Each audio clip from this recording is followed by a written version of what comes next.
Dan Giancola, what an amazing story. Well, that will be a tough act to follow, but we're going to give it a try. Of course, this is a doubleheader night. I want to take you right out to Taylor Field in Regina, where Saskatchewan is playing its home opener against the undefeated BC Lions. The Lions 2-0, Saskatchewan 0-2. Let's send it right out to John Wells and Glenn Suter. And you're here just in time for the second penalty of the night, but also for the first possession for the BC Lions. Saskatchewan Roughriders started this game and got a little bit of a first down, then punted away, and now we're seeing Damon Allen and the BC offense. Penalty was on the Saskatchewan kick, no yards against Douglas Kraft. So the BC Lions will begin at the 40-yard line. We're just nicely underway in the opening quarter here. And Damon Allen is at the controls for the red-hot BC Lions, looking for his third win of 1999.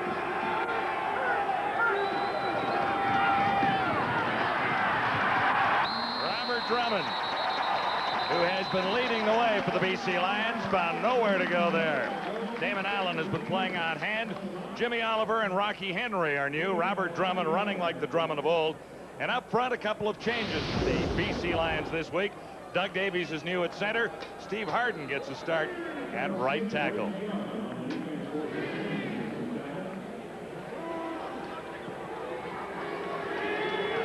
Drummond is given a yard. This is 2nd and 9. BC just across the 40-yard line. Allen says 4 receivers to the far side. Slight delay, and he hands off to Drummond, who pulls his way for about 4. Solid tackling by the Rough Rider defense. Todd McMillan leading the way. Todd McMillan from the secondary, but in the front 7, it's a young group. Willie Pless is the veteran with 14 seasons. After that, there are 4 rookies up front. In the secondary, they need a big performance. Didn't play well last week. Curtis Gallick gets a start for Mario Smith at safety. So it'll be 3rd down, BC. Lupasaglian standing at the 30. Curtis Mayfield and Eric Gulliford are deep. Coming down to Gulliford. No flag, no yards flag is down. And Gulliford is out to the 35. Just to recap briefly, Don Narcisse caught a pass on the Riders' opening drive and has now caught one in at least in 201 straight games. Got rid of it early. No yards. BC number 37. That's Mike First Crown. down.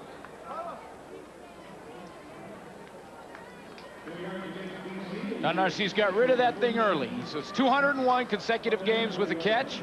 And the streak continues. It was the very first play of this football game. He is the all-time leader as well in receptions with 883. And it's been a wonderful run for Don Narcisse here with the Saskatchewan Roughriders. Riders' second offensive sequence beginning at the 40. Sean Daniels, number 35. And here's the way they'll line up with Slack directing a veteran group. Farthing, Narcisse, Mayfield, and Mike Saunders. Eric Gulliford is the only notable newcomer. Up front, Gene McCoskey moves from guard to center to begin the 99 season.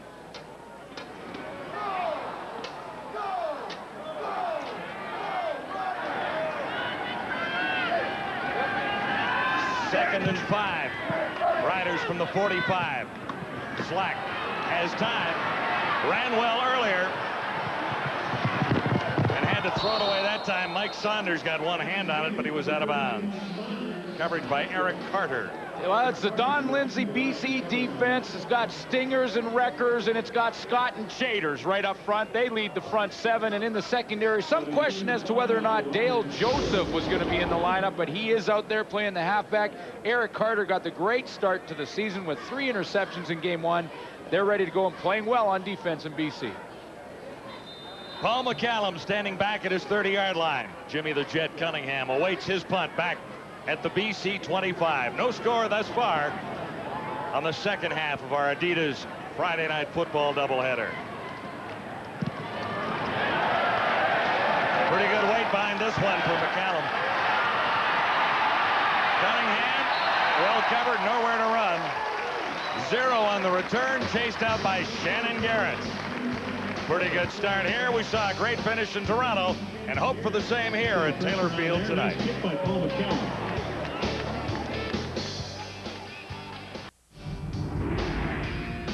Adidas Friday Night Football is brought to you by Adidas. Long live sport.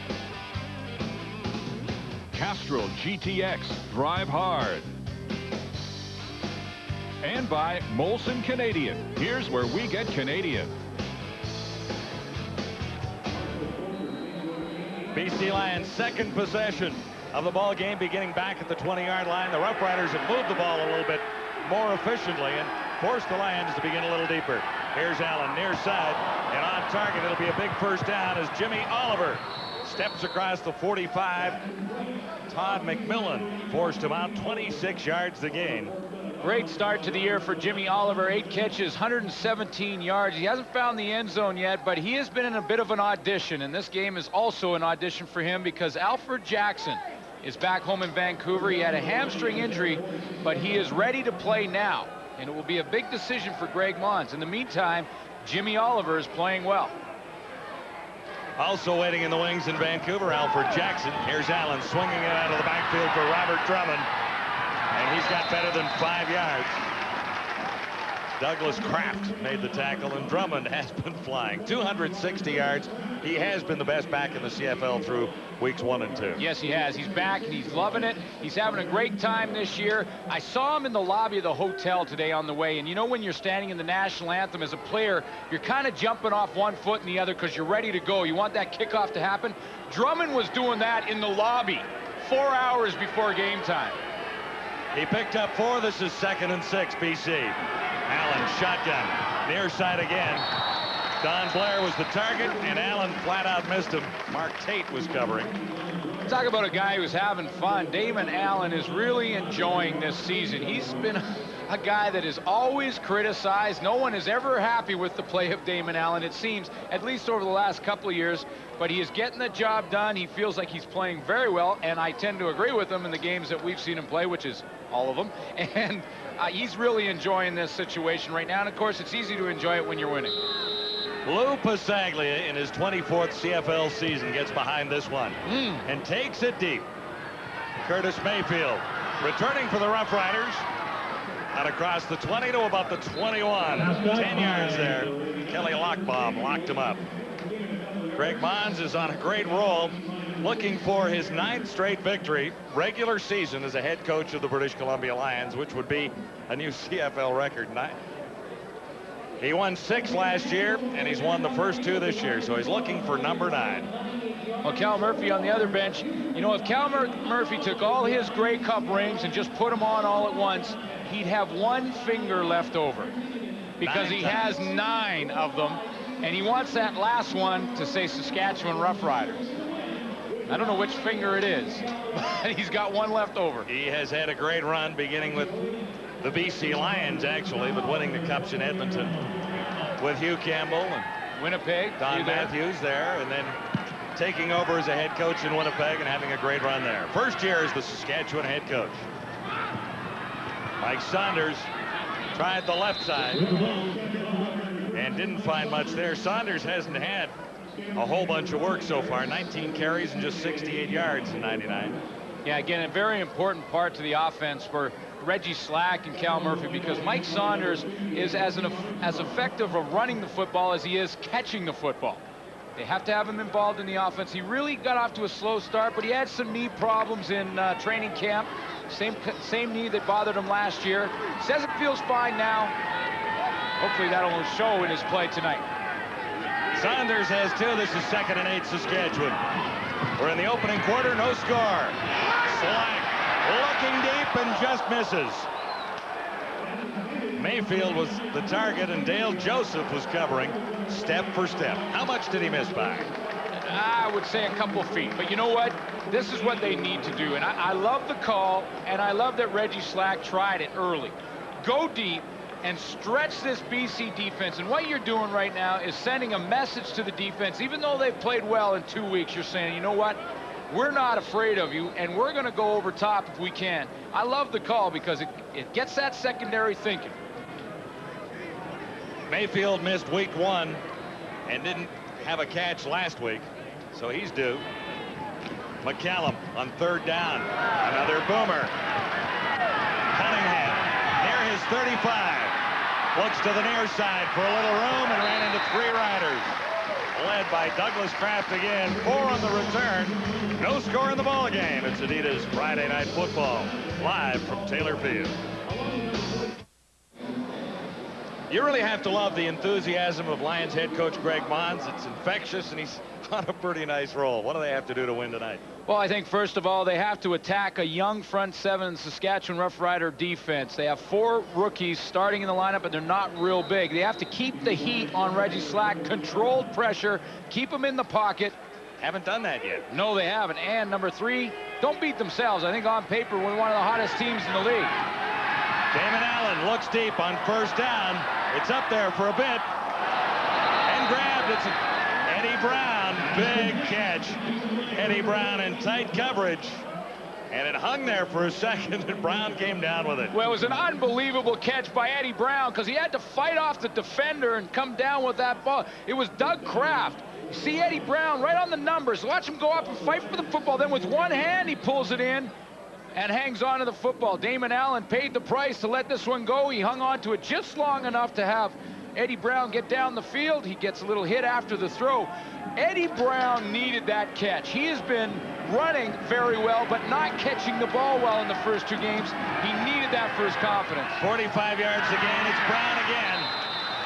And Riders were all over him with a flag going down as he's forced out of bounds. Douglas Kraft covering again. Flag fired as he was forced out. I talked to Damon Allen after game 1 the BC Lions played. I asked him how Eddie Brown was playing, and he told me that Eddie Brown was running better than he'd ever seen him run as a professional. Major foul, face mask, Saskatchewan 21. Yeah, First down. Douglas Kraft a little bit frustrated on back-to-back plays there. Eddie Brown is running better. He has struggled catching the football, but he is running better. This was the screen and the penalty by Douglas Kraft, who, like you mentioned, John, got beat on the earlier play deep and then got a little overly aggressive on that play, got the penalty for it, and has really backed his team up now. Doug Kraft is celebrating a birthday today. Not really happy about that or thinking about it at this particular time. It is 1st and 10, BC at the Roughriders 12. The result of a big gain and a penalty. Allen turns and fires this one up. It's for grabs. And the Riders can't come up with it. Curtis Gallick. Damon Allen got a little lucky, John, because he wanted to throw that ball away. Willie Pless came on the blitz. Curtis Gallick, the safety, flew across and had his hands on it. Damon Allen was trying to throw this football out of the back of the end zone, and he didn't get enough on it. Gallick almost comes up with the big interception. Curtis Gallick's getting a chance to play. Mario Smith did not play well last week for Saskatchewan. He is not in the lineup, and that's a coach's decision. Gallick getting his first start in the CFL at safety. 2nd and 10 Lions. 3 receivers near side. Allen goes to the corner and fired that one a little too far. Eddie Brown the target again. Douglas Kraft was covering. Well, so the Riders dodged one there. Yeah, Douglas Kraft just saved himself, and his teammates and Curtis Gallick helped him out on the previous play, because it was Kraft who got the penalty, and it was Kraft that Eddie Brown beat on the deep one. So Kraft kind of put him in a tough position all by himself. But then he made up for it on that last play covering Eddie Brown, and he got a little help from his teammate in the middle, and Curtis Gallick, and held the BC Lions to a field goal attempt.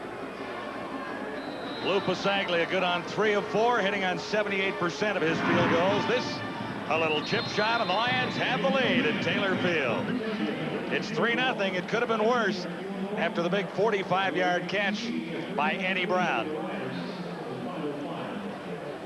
Now, how many seasons is it for Louis Pasaglia? Because I lost count. I ran out of fingers, toes. I used your fingers and toes. Yeah, well, that's not enough. We need 4 more than all of that. 24 seasons, is that right? Since he graduated from SFU. I always like the Louis story that he caught a touchdown pass in his very first CFL game from John Shira. And that was the last one he ever caught. He thought this was going to be a chance for him to play a little receiver too, but they thought he was too valuable as a kicker, so they've had him kicking for 24 years in a row. Reggie Slack did get a decent start tonight. He's moved the football. Now he has to find the end zone. First down, Saskatchewan, 35-yard line. Mayfield couldn't hang on. they got to get Curtis Mayfield involved in the offense. Curtis Mayfield had a hamstring injury in training camp, and he never practiced with the team throughout the entire training camp, didn't play in the preseason. His first game this year was last week. He didn't have a catch last week. This is what he did last year against the Lions. That's what he's got to do against the Lions again this year if they want to have any success. He's got to take them deep. They need a big play guy, a deep threat guy, to step forward. Here's Slack. Gulliford has the first down. That's a little more like it. Reggie Carthen made the tackle. Gulliford could be the guy. Well, Eric Gulliford has all the abilities to be the guy, and he's just trying to settle into the Saskatchewan offense. Now, Eric Gulliford was back in Winnipeg some years back, spent some time in the NFL with the New Orleans Saints. 97, he was on the roster for all 16 games with New Orleans. A 19-yard gain gets the Riders close to midfield at the Saskatchewan 54. Lions on top by 3, 3:44 to go. Opening quarter at Taylor Field.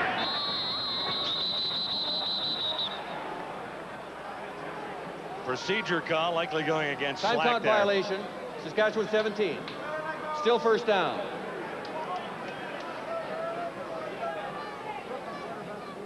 We've seen a lot of that in the early going of 1999. There has Time been a count few. violations. There has been a few. There was a bunch last night in a great game in Calgary, and between Calgary and Edmonton. And a wonderful game at Skydome. Yeah. Just complete. The Argos getting their first win in a thriller. Slack to his right. Catch is made short of the first down. Narcisse has a couple tonight. Well, for Saskatchewan to win this game, Reggie Slack has got to move the pocket, and he's got to run with the football. Look at the average drop from this year from last year. He's got to run it. Make some big plays in the secondary. This is secondary. Doesn't have an interception after 2 games. They need to do that, and they need big plays from the receivers. I'm talking about going deep. Gulliford and Mayfield have to stretch this defense. Well, they collided, Gulliford and Mayfield in the last play. Here's Slack going deep. Oh, almost an unbelievable catch by Curtis Mayfield. Slack did not miss by much.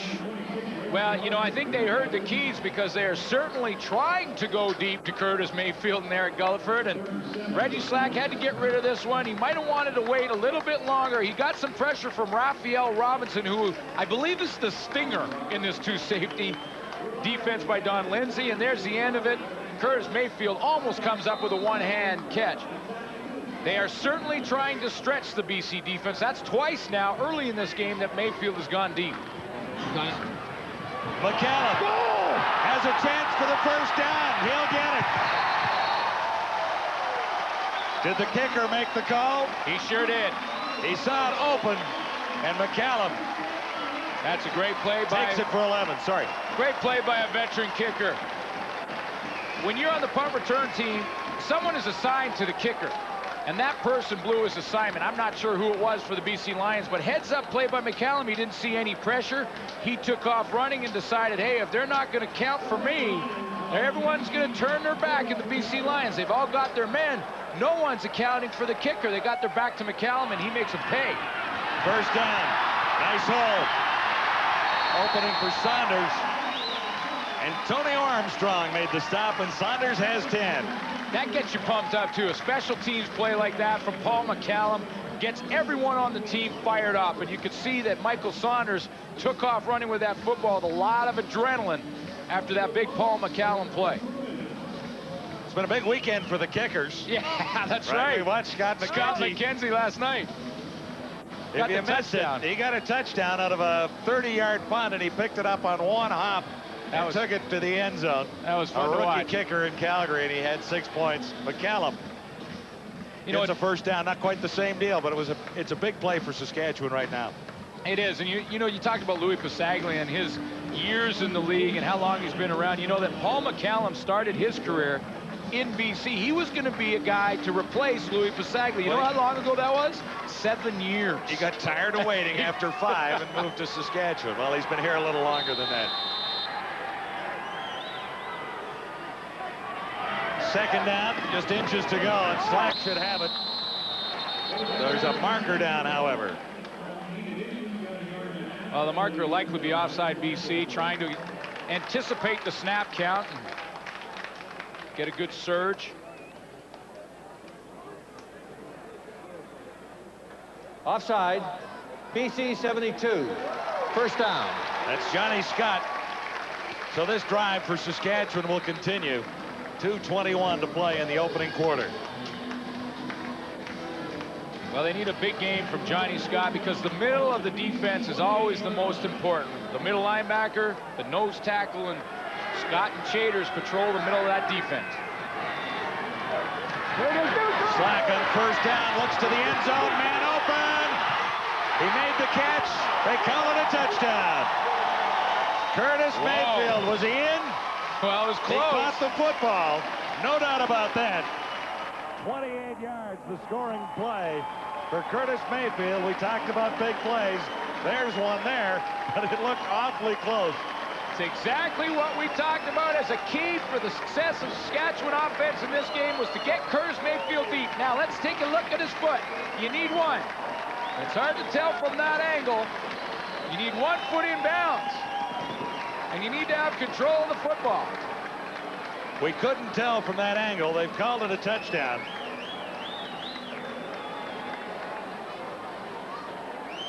"28 yards. Reggie Slack to Curtis Mayfield. The Roughriders have the lead. Solid start for the guys in green and white on a home turf at Taylor Field. It's Adidas Friday Night Football. Curtis Mayfield's first reception of the season is a big one for the Saskatchewan Roughriders, a 28-yard touchdown. Riders on top. Yeah, very big one. It's big for his confidence, get him back. You know, he had that hamstring injury, and I mentioned that earlier. Hamstrings take a while to come around, not only just physically to make sure that your leg is strong enough to be able to go deep like we've watched Mayfield do tonight already, but also mentally. Every time you push off on that hamstring, you can feel it a little bit, and it slows you down. You're not allowed, you don't let yourself go in game 1. This is game 2 for Curtis Mayfield, so we'll look for more of the same from him as this game progresses. A minute 40 to go in the opening quarter. Riders prepare for the kickoff. McCallum behind it. He actually set up the play for the touchdown. This is Jimmy Cunningham. Fake the reverse. And Cunningham looks for yardage far side. McMillan tracked him down. 29 on the return. Nice little fake reverse. And Damon Allen will try and respond. Well, Damon Allen has not thrown an interception this year. You see, you should never say that about a quarterback. Particularly a guy, we were down there talking to him before the game, and you say he has not thrown an interception this year. You think I've jinxed him? I think the jinx is on. And he'll hear about it too. You know he will. If it happens tonight. Robert Drummond, that young Rider front 7 has done a decent job against Mr. Drummond on a couple of occasions. Yeah, so far early they are hanging in there. I mean, this is a young group, 4 rookies in the lineup. We all already mentioned that, but they're also a small group up front. Willie Pless is the veteran and will patrol it. He's been everything to this team that they expected him to be. Now he's going to provide leadership to that young group who don't weigh a whole lot. Their biggest guy up front is about 250 pounds. That's Neil Smith. That's small for a defensive lineman. Drummond gets a yard. This is 2nd and 9. Allen will put it up. And he should get the first down to Don Blair, his first catch of the game. Another guy that needs to get more involved with the BC offense. This was the big offseason signing for the Lions, Don Blair. He's really had kind of a slow start for him to the season. Big numbers last year. I mean, 100 catches. That's unbelievable. In his career with Edmonton. That's great. A great career number for Don Blair. He hasn't had that kind of start here with the BC Lions. Just 6 catches heading into this game for 50 yards. Big first down for Blair, and the Lions there. Now at the 45.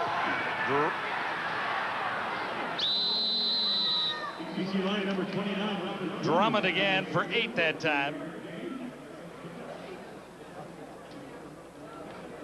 And that should be the last play of the opening quarter at Taylor Field. Riders on a bit of a roll and in control thus far, but there's a long way to go.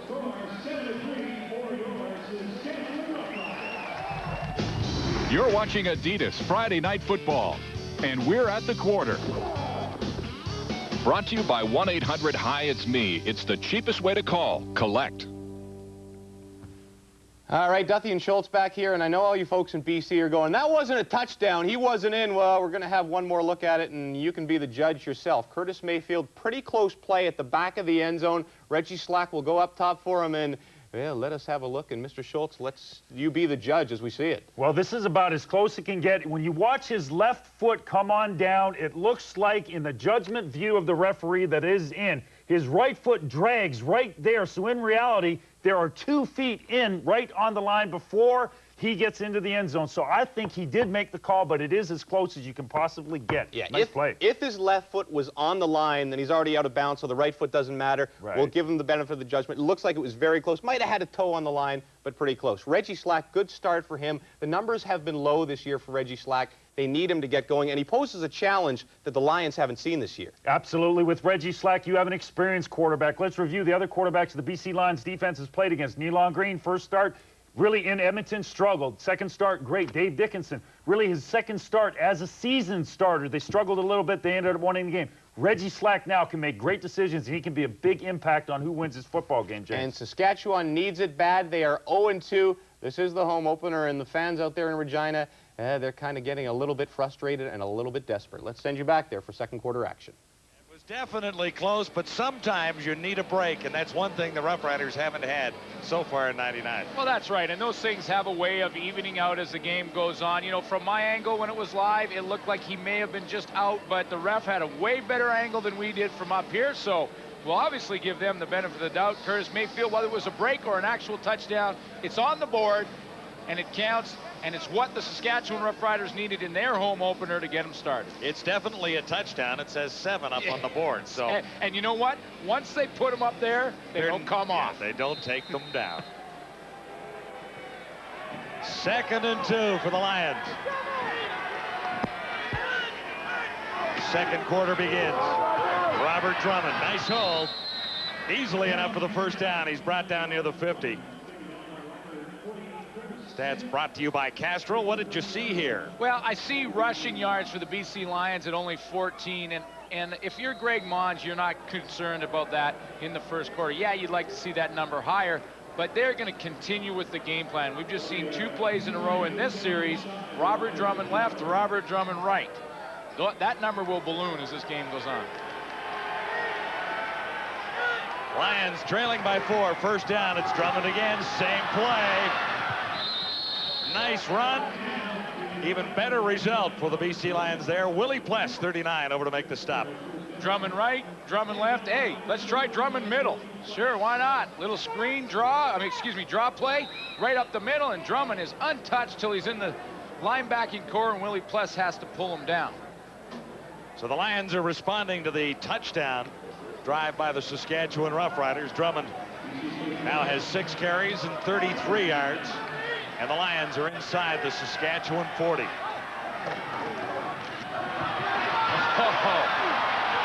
Allen. A gift he has. And close to another first down. A lot of these young guys have heard about Damon Allen. Now they get a chance to see him. When we talked about the offensive line and how important Drummond will be, well, there's a couple of changes, but Greg Mons has had the luxury that the changes are with veterans. Steve Harden is in the game for Corey Mantika. He's number 61. Corey Mantika has a bit of a knee injury. He's week to week. And, of course, Pooch Hendrickson blew out his knee and is gone for the season. Doug Davies replaces him. On 2nd and 1, it could be close. Doug Davies moves into that spot. He's not exactly a rookie. He's done a little time in Canadian football. Yeah, I mean, he's been around for 11 years in the CFL. So Doug Davies is put right in the lineup, and they really don't lose any experience with him in there. Yes, they'd obviously love to have their starting center, but he really hurt his knee, and Damon Allen is getting up limping. You know, that's back-to-back games that Damon Allen has hurt himself on a quarterback sneak. He did it in the Calgary game last week, ended up returning to the game and was fine, but quarterback sneaks, it looks like a very innocent play, but a lot of action going on down there in the bottom of that pile, and they're going to be a little bit short, John. Here's what happened to Allen. Trulock might have landed on him, number 98 in there, and that slowed his progress, spun him around, and also kept the Lions from grabbing the first down. So it's third. And they're going. Less than a yard to go. And Greg Mons says, let's go. No question about it. Drummond broke a tackle, heads to the end zone, and he's dragged down inside the 5. Wow, is he running hard? Alley made the tackle after a 25-yard gain by Drummond. Man, he is running. His motor is on full blast every play. And when you're in short yardage, everyone sells out on defense. You take your gap and you hit it. And if you get one block, all you need is a little crease, and you can break it. Drummond did just that. First and goal from the 5, and Drummond gets down to the 1. He's fired up, averaging 6.8 yards a carry coming into this one.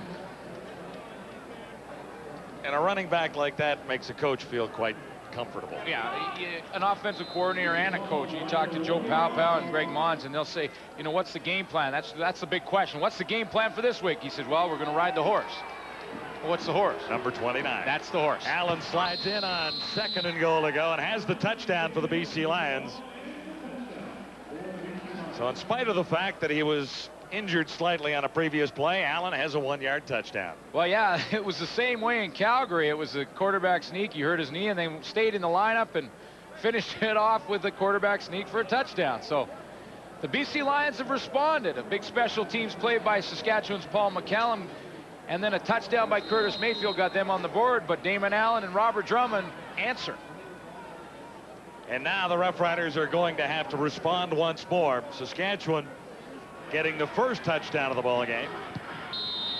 But on Lou Pasaglia's kick, the Riders are 3 back. It's 10-7. Lions on top of the Riders. And here's Damon Allen into the end zone for the lead.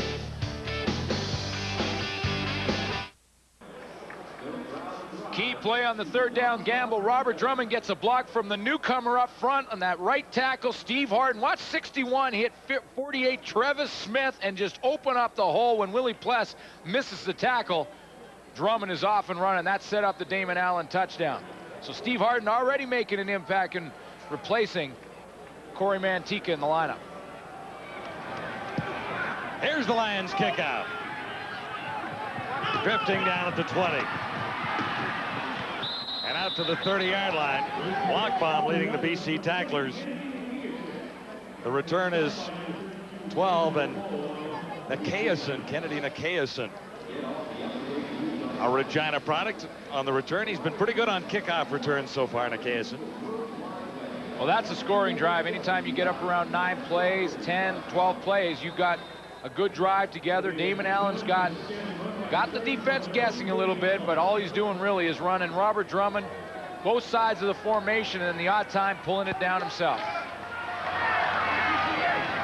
Riders beginning at the 30. Slack, shotgun. Nice little fake. Slack has time to roll to the far side. Eric Gilliford has 15 yards. Nice play action by Reggie Slack. Good play action fake by Slack, and a nice block by Andrew Green, 68. See him pull out and watch him cut down Johnny Scott. Right there, number 68, cuts him down. That gave Slack some time to find Gulliford in the open area. 15 yards on the play. Now from the 45. It's Mike Saunders driving his way for nearly 6. So they'll get him a little bit more involved. Saunders with just 68 yards rushing coming into this one. Well, so far, Dave Chaters and Johnny Scott are struggling a little bit up front. You don't say that very often about those two guys. And you know, as the game progresses, they don't get worn down. 2nd and 5. Riders right on the 50. A marker down as Slack unloads. Gulliford again. Raphael Robinson had him wrapped up, and we'll check the infraction. See what this penalty is. If it stands, it's good for a 12-yard gain. Offside. BC 17. Penalties declined. First down. It stands, and the Rider march continues. Nice little 12-yard play. Gulliford, a couple of key catches in the drive. A couple of key catches for Gulliford. And what surprised me about Bo Lewis being offside is that Bo Lewis is the corner. The corner is standing right beside the ref. All he has to do is turn to the ref and say, "Am I okay?" From the Lions 48. And there was early movement down there. Curtis Mayfield might have been a little early. Curtis Mayfield was trying to time up the snap count as he was hitting the line of scrimmage, and he was very close. We'll see what the call is. Illegal procedure. Saskatchewan 52. Still first down. Well, what happened was Mayfield got up there close, and I think out of the corner of his eye, Ben Fairbrother saw Curtis Mayfield that close. I guess we're going now. He's at the right of your screen. Big Ben Fairbrother. You see him take that big left foot there and step inside before the snap of the football. 1st and 15 then. Riders now back at the Lions 53. Slack, a little play action fake again. Swings it for Sean Daniels. Daniels almost picked up substantial yardage, but he was dragged down by Johnny Scott from behind. He would have had more yardage if it were not for Johnny Scott's effort. Scott was coming on the pass rush, was moving up the field in a battle, and then when that ball was thrown, turned around and ran down Sean Daniels. Pretty good effort by Johnny Scott. We talked about the motors of Dave Chaters and Johnny Scott. They just keep on coming. They keep on pushing you. Well, you maybe get the best of them on a couple of plays, but they're going to get theirs too. Johnny Scott made a great effort on that one. Daniels grabbed 3, making this 2nd and 12. Another marker down as Slack looks to the near side. He's got Don Narcisse, and that'll be plenty for a first down if the penalty isn't against the guys in green. Yeah, and again, Curtis Mayfield, that's twice now that he's been very close to the line of scrimmage when the ball is snapped. He wasn't called earlier. That went to Ben Fairbrother, but he was close once again. We'll see what the officials saw. Yeah, he's looking at, what do you mean it was me? I don't know. It might have been someone Offside. else. Saskatchewan 89. There you go. Major foul, face mask. BC 17. First down. Well, that was on the tackle late because it was Bo Lewis that was actually covering Don Narcisse on the play. So on the tackle, Bo Lewis gets the face mask call, and Curtis Mayfield gets called on the offside. So they'll line it up 1st and 10. The Riders move the sticks. That's a first down. Now at the BC 40. Lions lead at 10-7. Pretty entertaining thus far at Taylor Field. Mike Saunders for a couple, and he might have lost the ball. At least that's what the Lions indicate. And Dave Ewell says it is BC football. Well, Herman Smith was at the bottom of that pile. Eric Carter celebrating like he was involved. What happened was Mike Saunders kept churning for extra yards, and I mean, it's great to see your running back always trying to do that and stay on his feet and keep churning. This is a lot of second effort, but that ball is definitely out of there. He was hit by Paul Lacoste, the middle linebacker. It looked like the helmet hit right on the football. There's Lacoste down low. The ball is now on the ground, and Herman Smith comes up with it. And here are the Lions, 1st and 10 at the 40. Allen for Drummond. This play has worked well, and Drummond has 6 more. This is the weight of the defensive front seven. If you go across the board, and Neil Smith is their heaviest guy. He's at 250, and then it gets down from there. They're playing Rich Young. He is basically a linebacker, number 49. He's in there sometimes 236. That's how much he weighs. That's very small for a defensive line, and he's playing at the nose. Then you got Arkel Trulak, who's 245. They're very small up front, and right now that offensive line in BC is pushing them back. Lions 2nd and 4. Allen gets a little heat and evades it. throwing on the run, and he missed. He was looking for Rocky Henry, number 83. Well, just as I talk about the offensive line, people in Vancouver are probably saying, well, wait a minute, they didn't do anything on that play because it was a team meeting. But that play was a screen. This is how young they are. Look at the experience. You take Willie Pless out of there. Okay, he has 14 seasons, and after that, they are young. Rookies, and 4 of them. Gary Rogers has a little bit of experience with 6 years. He's been around this organization as well, but Cal Murphy taking a bit of a gamble and saying, I'd rather go with young, aggressive athletes than veterans.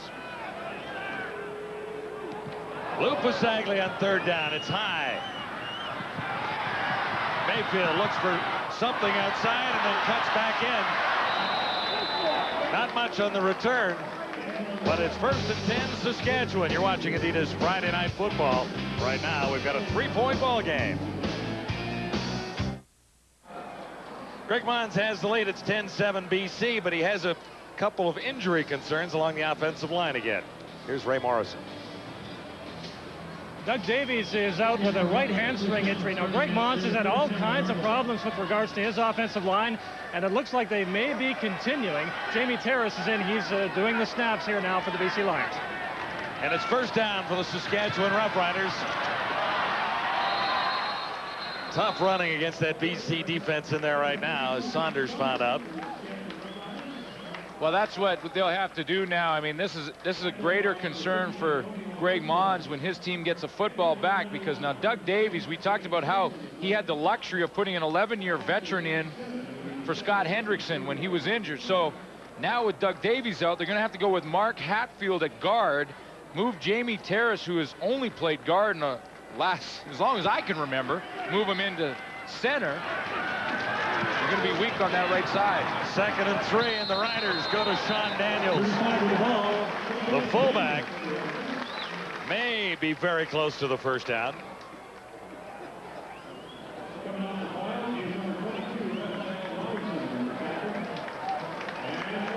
They won't even measure. Daniels has the 1st down. So this Rider drive continues with 5:28 to go till halftime.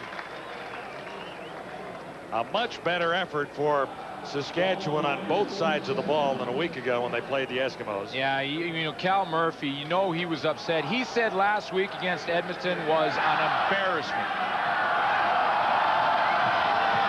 Good fake by Slack. Markers are down, and Slack is down as well.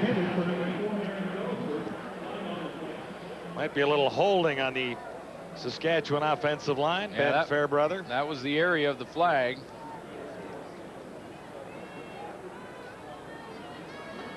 Holding, Saskatchewan number 52. 1st down repeated. Ben Fairbrother, the right end of the line. He's the right tackle, number 52.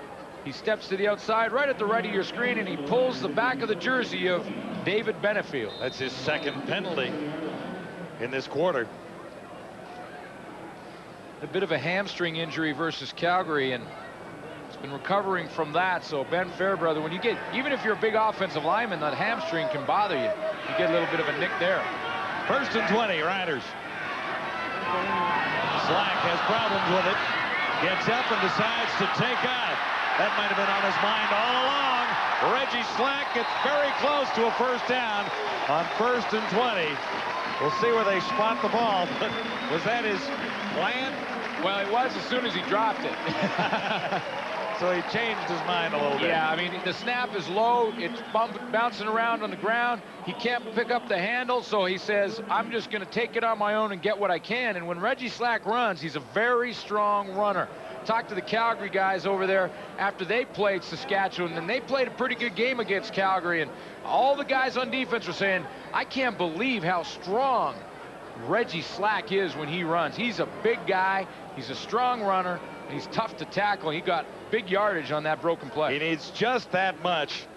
And in Calgary, as well as Edmonton, they'll remember Reggie Slack running the Saskatchewan Roughriders into the Grey Cup in 1997. Key runs by Slack in Calgary and Edmonton got the Green Riders to the Grey Cup. Well, that's how they did it, and that's why we talked about it at the top of the show. Reggie Slack has got to use his legs. He's got to run with the football to have success. It's like we saw that game last night with Nealon Green. Nealon Green will have lots of success. He looks like a great future star, but he's going to have to run to do it at least early. Second down, less than a yard to go. Saskatchewan near midfield. Slack pulls it out, and he'll lose big time here. Got it away, but that might draw a flag.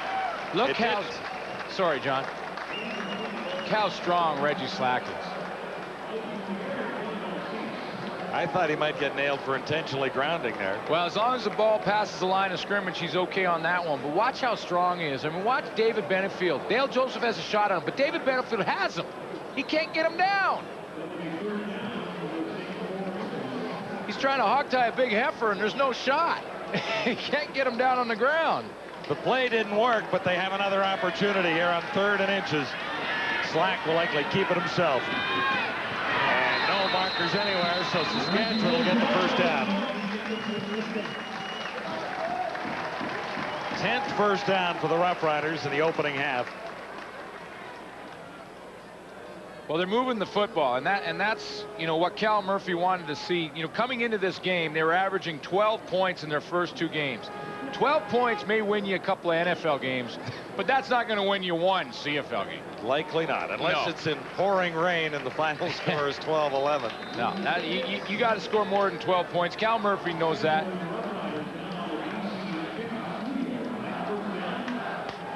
Riders have a lot to show from their performance last week, when in the second half they only accumulated 1 yard of total offense.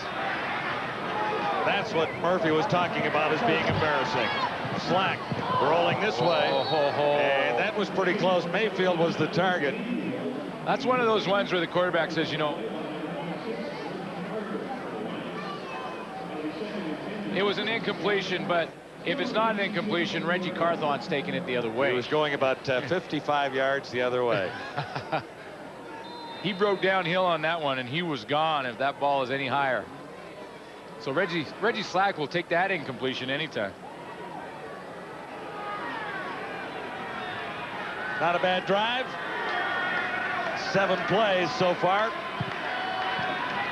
This is 2nd and 10. Slack stands in and fires far side. Has the target, has the first down. Mike Saunders made the catch, and it looked equally dangerous with Eric Carter over there covering, but Slack threaded the needle. Well, he threw a bullet out there. That's what it was a great, strong throw. Close enough to measure. We'll do that at the 3-minute warning.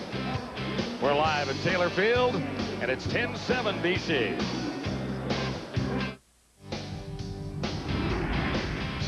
Adidas Friday Night Football is brought to you in part by AT&T Canada, the network the world works on.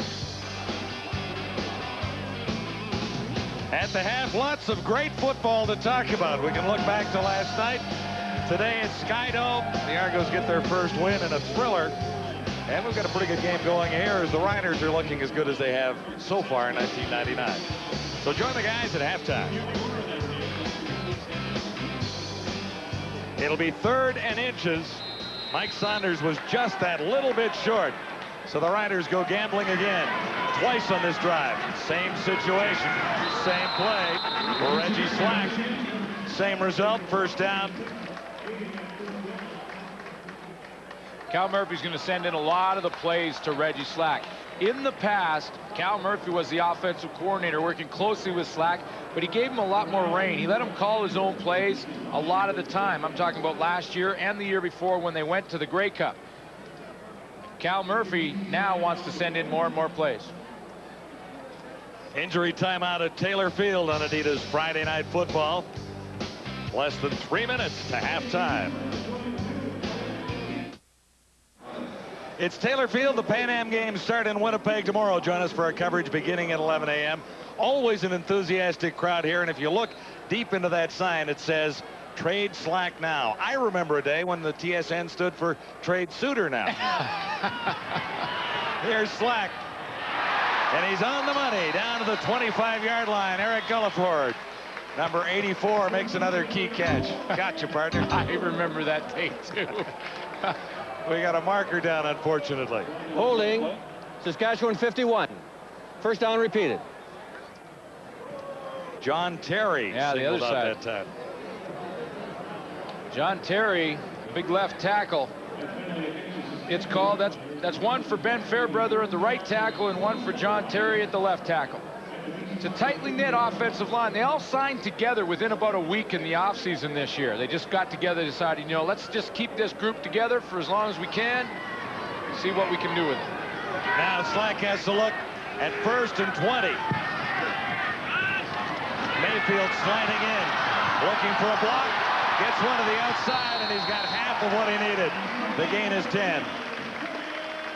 Now, when you got 1st and 20, what you want to do is you get as much as you can on 1st down. If you can get half of it, Curtis Mayfield, 89, is the middle guy in the screen. Little hitch screen, takes a step towards the line and then comes back. He gets a big block at the point of attack by John Terry, who's trying to make up for his holding call. And that allowed Mayfield to get outside, a couple good moves, and he picks up half of what he needed.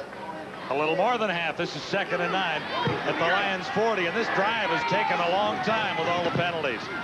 Slack gets buried, lost the football. Lions have recovered. Noah Cantor is there.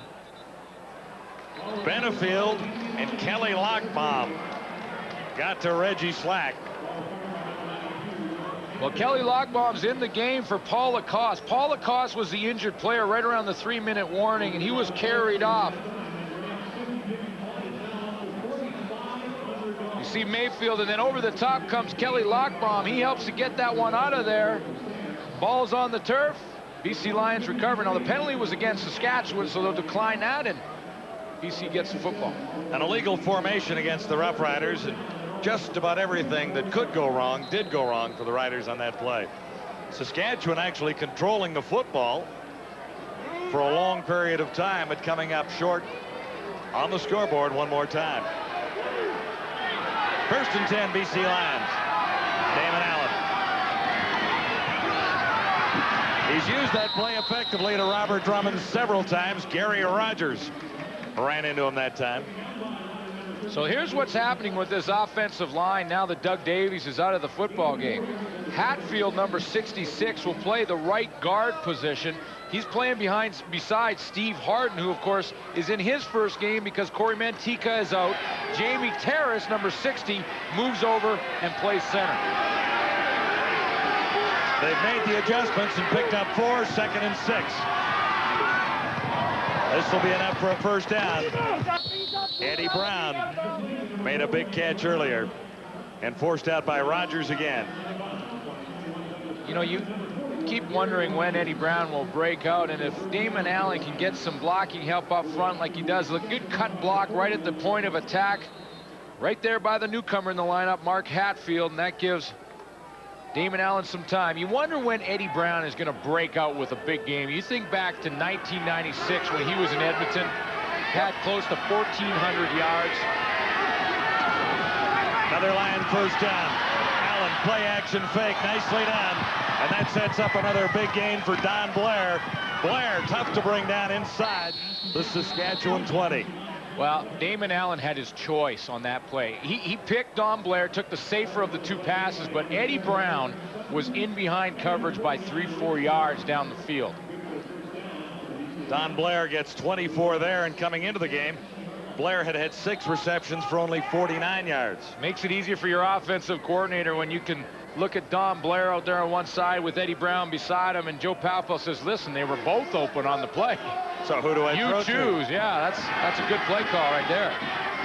1st and 10 at the Saskatchewan 17. Allen smells blood and missed the target that time. It was Blair again, number 20. Tight coverage. Yeah. Or a little bit of heat as well on Allen as he had to unload it. Alley was coming. Bamadel Alley, a rookie, playing his 3rd game.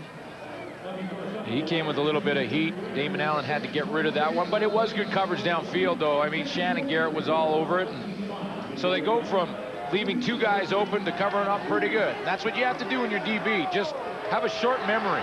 Into the final minute of the opening half. The Lions on 2nd and 10. A chance to score here. There's the toss. Tight coverage. Touchdown. What a great catch by Cunningham.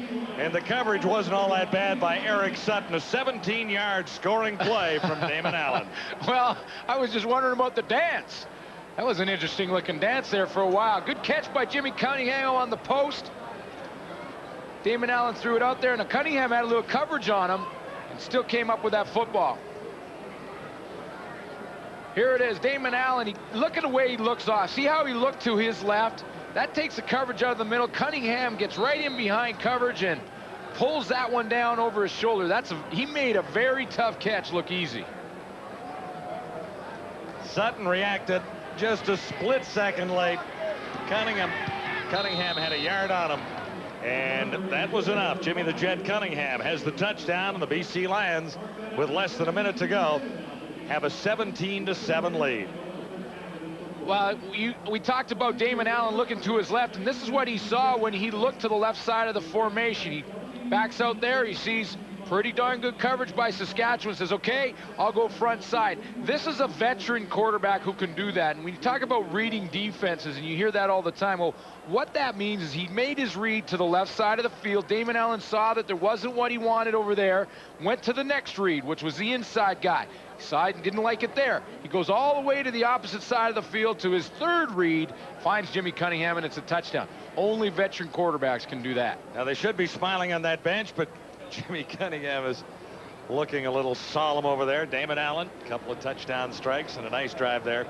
We look back to the Saskatchewan Roughriders controlling the football just prior to that, then turning it over. And really, Saskatchewan had a not bad drive going a couple of times and then ran into penalty problems. Yeah. 4 or 5 times they had to start over again and look at 1st and 20 a couple of times. Yeah, and that's going to hurt you. I mean, you got Ben Fairbrother, John Terry, both had holding calls on the last drive. I mean, then you turn the ball over a couple times. There's been the Mike Saunders fumble and the Reggie Slack fumble. Even if you punt the football and get the field position, it's a positive thing for your offense. Kennedy Nakiason, a product of Regina, returning here, and he's out across the 30 to the 31. So the Lions marched it well. 5 plays, 56 yards. Didn't take long. Cunningham, the 17-yard catch, and Blair set it up with a 24-yard reception. Yeah, this is why when you come into this game, one of the keys for us was that the BC Lions couldn't beat themselves, because on the paper, look at this scoring drive. Scoring play, Cunningham. Key play, Don Blair. You just go down the roster. Then you go over to Eddie Brown. Oh, and then, by the way, we got a guy in the backfield called Robert Drummond. Lots of weapons is what you're saying. And our quarterback is Damon Allen. Yeah, that's what I'm saying. Lots of weapons. And you see, you could have said that much more quickly. But I like the drama of it all. Oh, did you? Yeah. Okay. Well, Greg Mons likes the drama of this situation right now with a 10-point lead. Now you're thinking about weapons, and you got Alfred Jackson and Rod Harris sitting on the sidelines trying to get into this lineup. Exactly.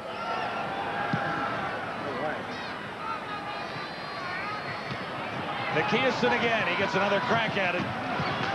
Slowed by the first tackler upfield and dropped near the 35 by Dave Donaldson. So Reggie Slack has about 43 ticks on the clock with which to try and generate at least a little something here.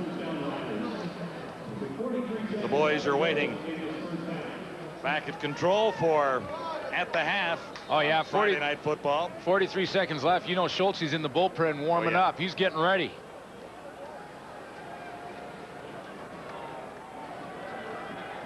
Good finish in Toronto earlier today as the Argos beat the Ticats. They'll talk about that. And this as well. Slack on first down has all kinds of time. Saunders, and he was nailed. Oh, boy. Antonio Armstrong wouldn't let him make the catch. Antonio Armstrong separated the football from Mike Saunders. Timed it perfectly. Well, he's one of those guys, too, that's kind of in between a rush end and a linebacker. He's right in the middle of your screen, number 50. Now watch how he comes downhill, breaks down on this, times it up perfectly, and when Saunders turns around, boy, he gets tattooed. Now 36 seconds till halftime. The Riders need a first down here to have any hope of picking up points. Penalty flag is down, far side, Slack, and he'll be short of the first down with a reception over there by Narcisse in front of Carter. So 30 seconds on the clock, and this could be a little longer than those third down gambles of less than a yard that they were successful on. What Cal Murphy wants to try and do, if he can, is get a measurement. There's a measurement. Illegal formation. No, it doesn't matter. Saskatchewan 51. And it doesn't matter. That's the third. Excuse me, the second for John Terry. Second illegal formation that cost them, because they had an illegal formation on the turnover as well. I guess it really wouldn't have mattered a whole bunch, seeing they turned it over. Yeah, I think Cal Murphy may take a strip off the locker room wall about some penalties.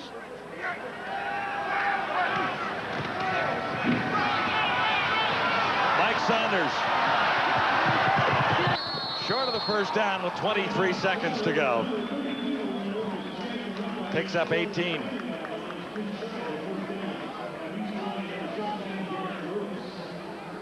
Well, with 23 seconds, you're going to have to punt the football away, and this is what the BC Lions will do in this situation. They'll send everybody up, and they'll try and block the kick.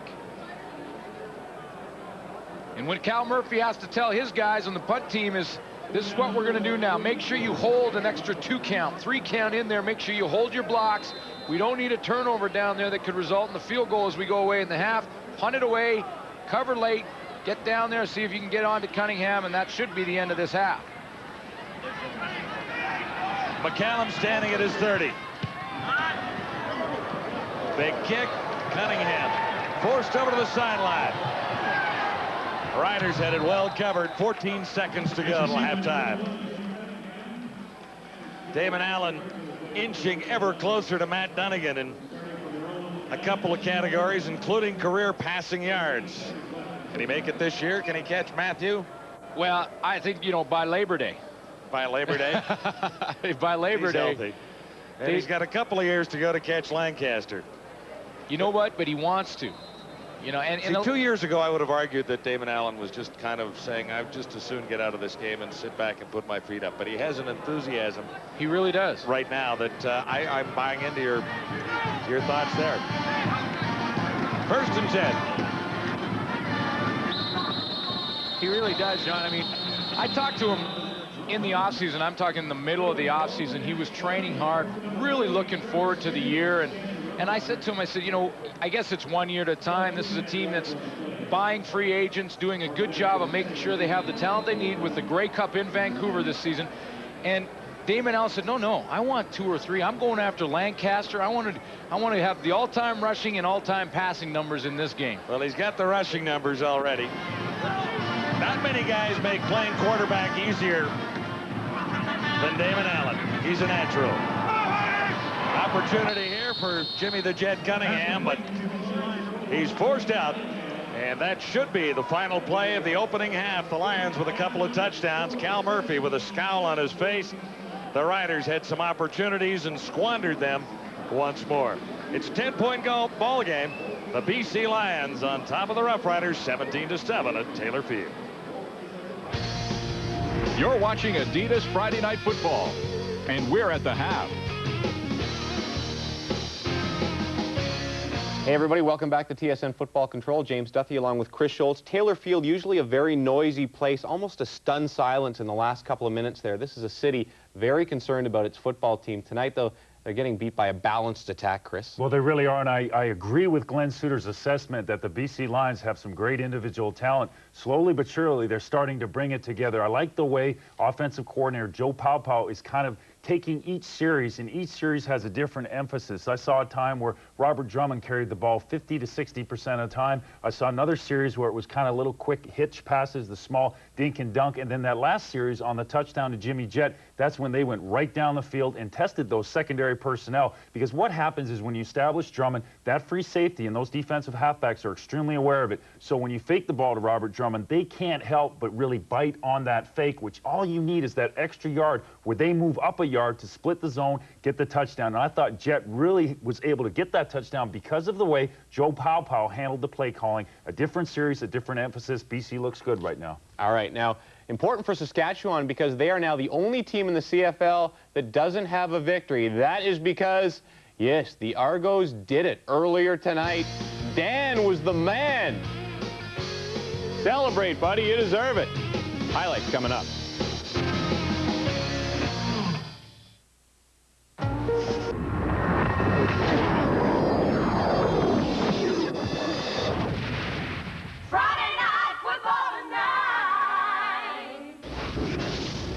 Welcome back, folks. In the last couple of nights, you know, we've seen the best two rivalries in the CFL, and we've also seen why they are the best two rivalries. Last night, Battle of Alberta, Calgary and Edmonton back and forth all night. Tonight, Battle of Southern Ontario, Argos, Ticats down to the final play of the game. Let us show you the evidence as we take you to Skydome. Toronto looking for more production from Eric Blunt. They get it. Big return early. Well, he really proved himself as a valuable commodity in Toronto. This was one of the big plays for the Argonauts in that first half. Another guy, Andre Kerwan. The receiver comes back. Nice catch, breaks a tackle. Hey, Eric Tillman told me, watch out for Andre Kerwan. I thought he had a great game considering he had missed the first games of the season. Jay Barker was under pressure all night long. Here comes Mr. Higgins. Hey, you cannot take that many hits like this intensity and survive. That has to be alleviated. Danny McManus has been having problems. Another example there, another pick, this one by Kelly Wiltshire. Sets up a 1-yard TD by Jay Barker, 11-0, 11-9 at the half. There's Barker going over. Good play by Barker. Nice surge by the offensive line. Good point for Toronto. First play of the second half, McManus picked again. Adrian Smith will take it in, 18-9 Argos. Yeah, you deserve to dance. Late fourth quarter, Argos trying to put it away. Dan Giancola misses the field goal. Corey Grant, the rookie, scoops it up. He wouldn't try to run it out, would he? You know, Chris, he's gonna try to run it out. Chris, he's broken a couple of tackles. Chris, he's going. He's gone. Look at Corey Grant's stride. The reason the Hamilton Ticats picked up Corey Grant was speed. He's a legitimate 4-3 burner, and he shows it right there. Poor coverage by the Argos. Great play by Corey Grant. 127 yards. He's tired. He's tired. 21-18. 21-all. Giancola gets a chance. He missed that field goal. A chance for redemption. The final play of the game. 42 yards. The rookie Giancola dreamed of playing in the CFL his whole life. He's won. Yes, Jim Barker gets his first victory. Dan Giancola, the hero. Argos win it in a thriller. 24-21 is the final. Some numbers for you. 25,558 showed up to watch it. That's a good crowd.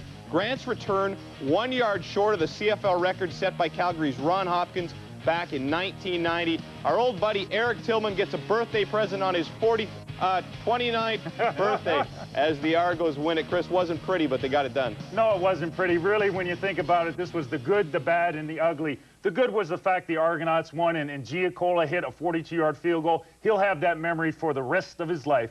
The bad was the fact that Corey Grant can run over 110 yards on a missed field goal and really put them right back into the game. The ugly for the Toronto Argonauts, the offense. Really, they do have good individual talent, but when you look at all the different bodies they've had, the wide receiver, slot back position, the offensive line, they don't have a point of attack fullback. It's a matter of time, and that time may 2, 3, 4 games down the road where they really get it together. They will as time progresses. It's a patience level. Defense, great game for the Argonauts, James. And the Ticats, something just a little bit off on that offense as they fall to 1-2. Okay, as week 3 winds down, we gaze forward and look at week 4 in the CFL, and we're going to be busy again next week. See those little red things that look like the Star Trek logo? Those are our games. Stamps and Alouettes Thursday night, the first of 2. We also have the Bombers and Lions. That is the late night game on Thursday, and then on Adidas Friday Night Football, those Argos again try to make it 2 straight against these very same Saskatchewan Roughriders. Fans have gotten their money's worth the last couple of nights in Calgary and in Toronto. Here's your chance to see a game. Jot down these numbers.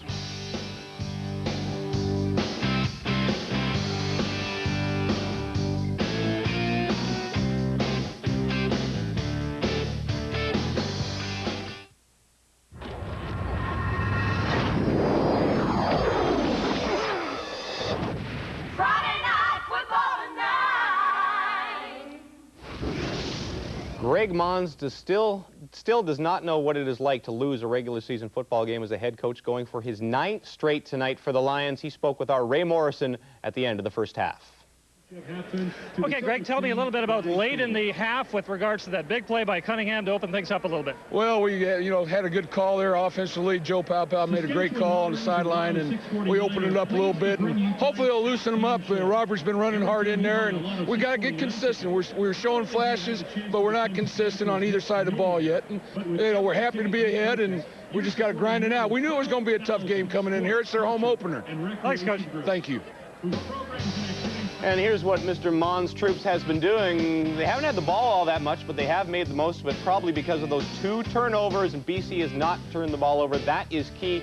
Chris, you don't think Saskatchewan's playing all that poorly? No, I really don't. As a matter of fact, I think Saskatchewan has a great opportunity. A 10-point difference is absolutely nothing. My observations is whenever you play the BC Lions, number one, you got to be sharp mentally to pick up those secondary and linebacker stunts. They're doing that. But more importantly, the guard, Comiskey, and the other guard, Green, are having a good day against the tackle, Scott, and the other tackle, Chaders. What that allows you to do is have your quarterback step up and throw the football. When Reggie Slack can step up and throw the football, his velocity, his arm strength, his accuracy increases. I think Saskatchewan still has a great opportunity to score some points, make some plays, and still come out with a win at home, James. Need to do something early to get that crowd back in the game because it's been pretty quiet at Taylor Field. 17-7 the score. Lions at the half.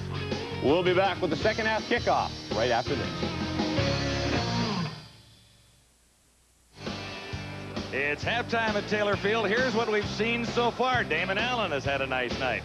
Saskatchewan has had a couple of problems. Turnovers very costly, Glenn. Very costly, and some penalties. Curtis Mayfield with a big catch. That's the positive. Jimmy Cunningham answered that one with his own touchdown, but boy, Cal Murphy was not happy with the penalties. Riders had another drive stall just prior to the Cunningham touchdown.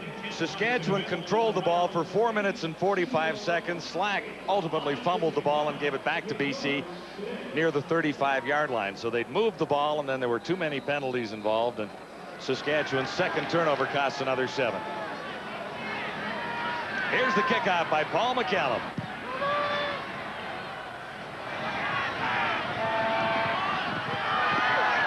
Cunningham pulls out the reverse. Dave Donaldson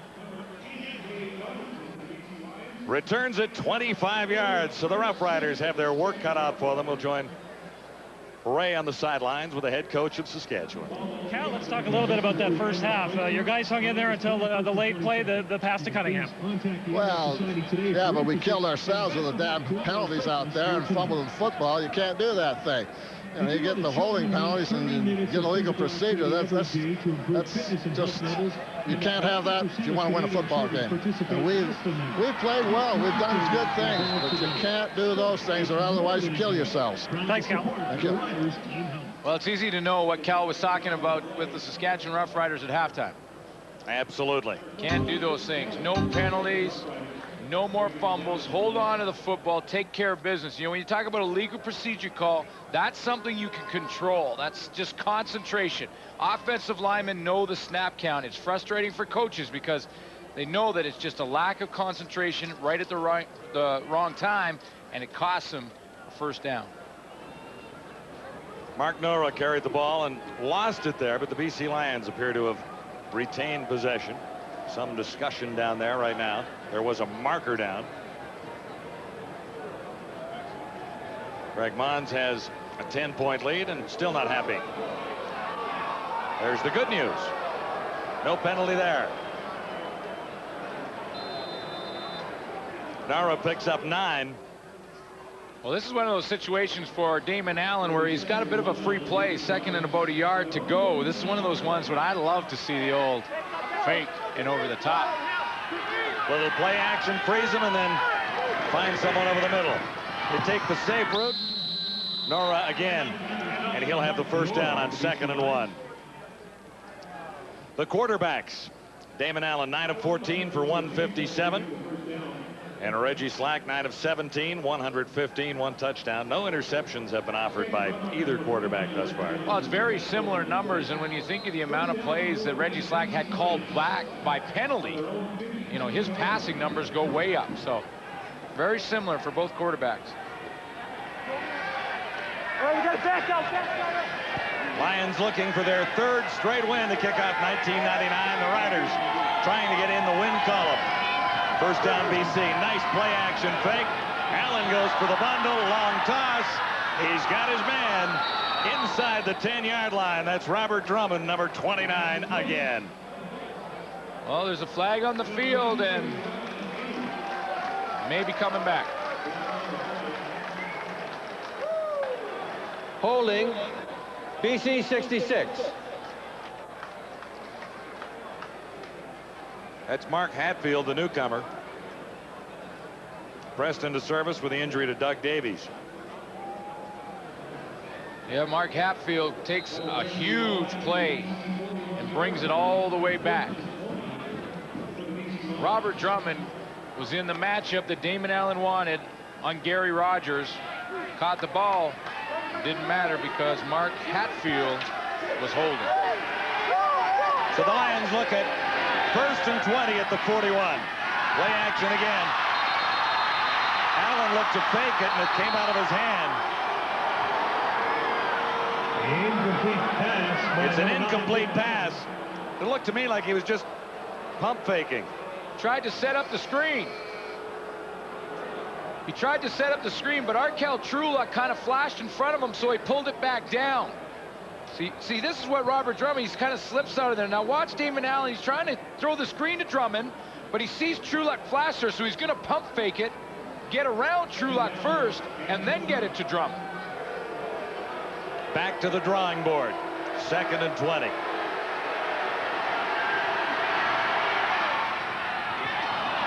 Nice catch over the middle, Eddie Brown. He needed 20. He's got about 28. Todd McMillan made the tackle.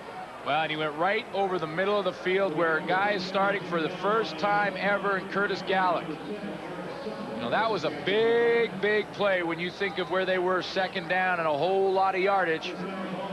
And they went right down the middle where Curtis Gallick was playing a little deep.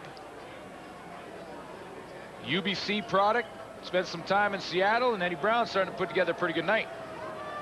Coming into the game, Brown had 4 receptions for 45 yards. He's now got way more than that on this evening.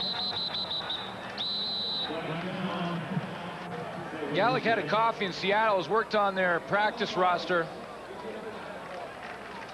Worked with their practice roster and their developmental squad. Was in Saskatchewan a little bit last year.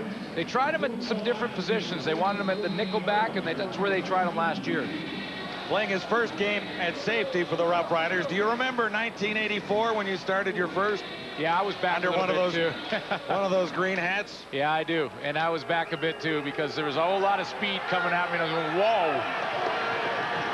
Loose ball. Riders had a shot at it. Allen got back. It has been a bit sloppy out there. I mean, you've seen put the ball on the ground a couple times, or once. Reggie Slack did it once, a couple times for Saskatchewan. Damon Allen lost the handle earlier in this drive when he tried to pump fake. I think that one hit Drummond's knee. Well, working with new people out there as well as the Lions are.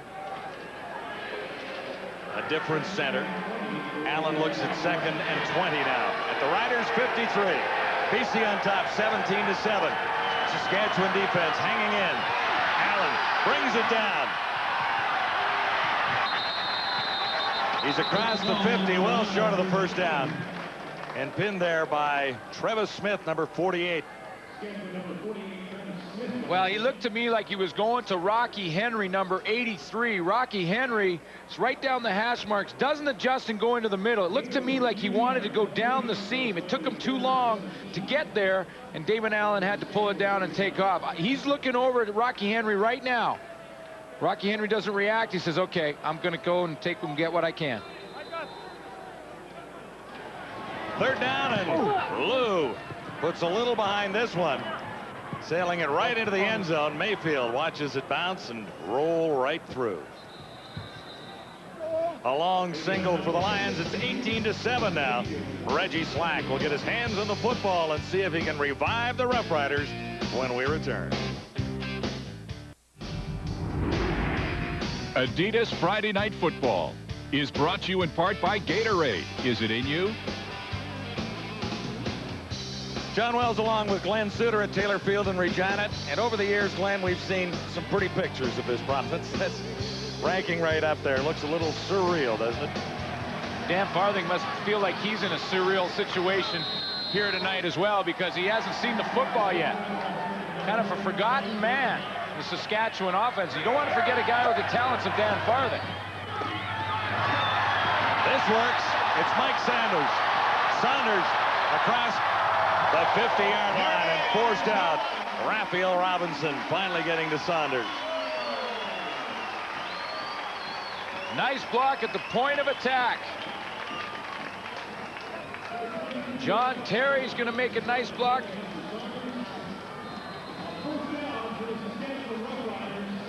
John Terry kicks out his man. Good block right at the point of attack by Jeremy O'Day. And Mike Saunders is off to the races.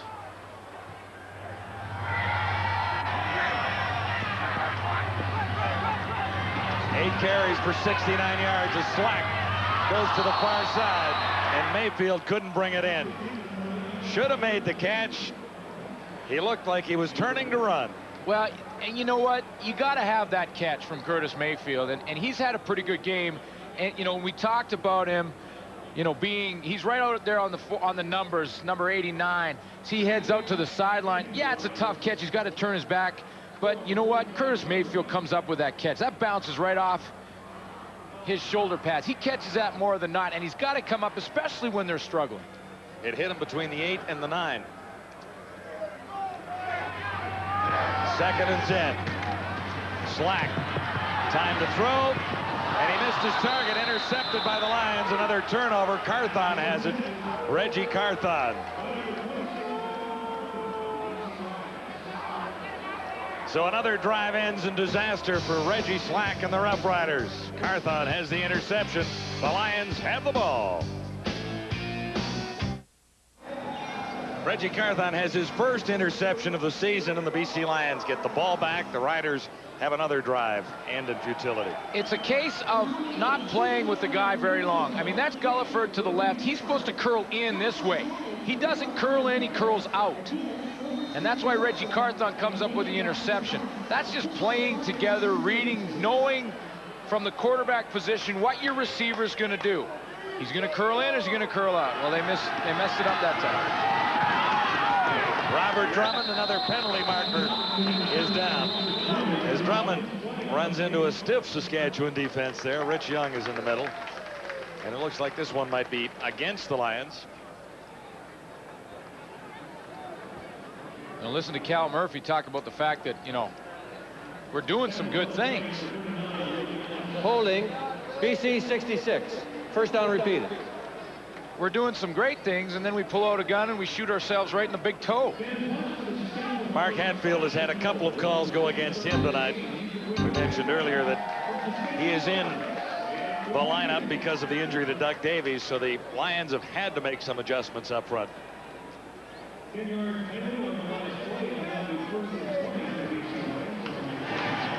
Another 1st and 20 situation facing Damon Allen.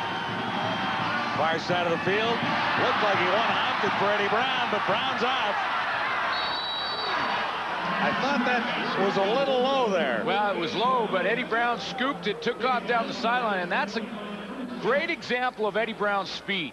Now, I told you early in the game how he's running better than he has in a long time, but he outrun a lot of angles here.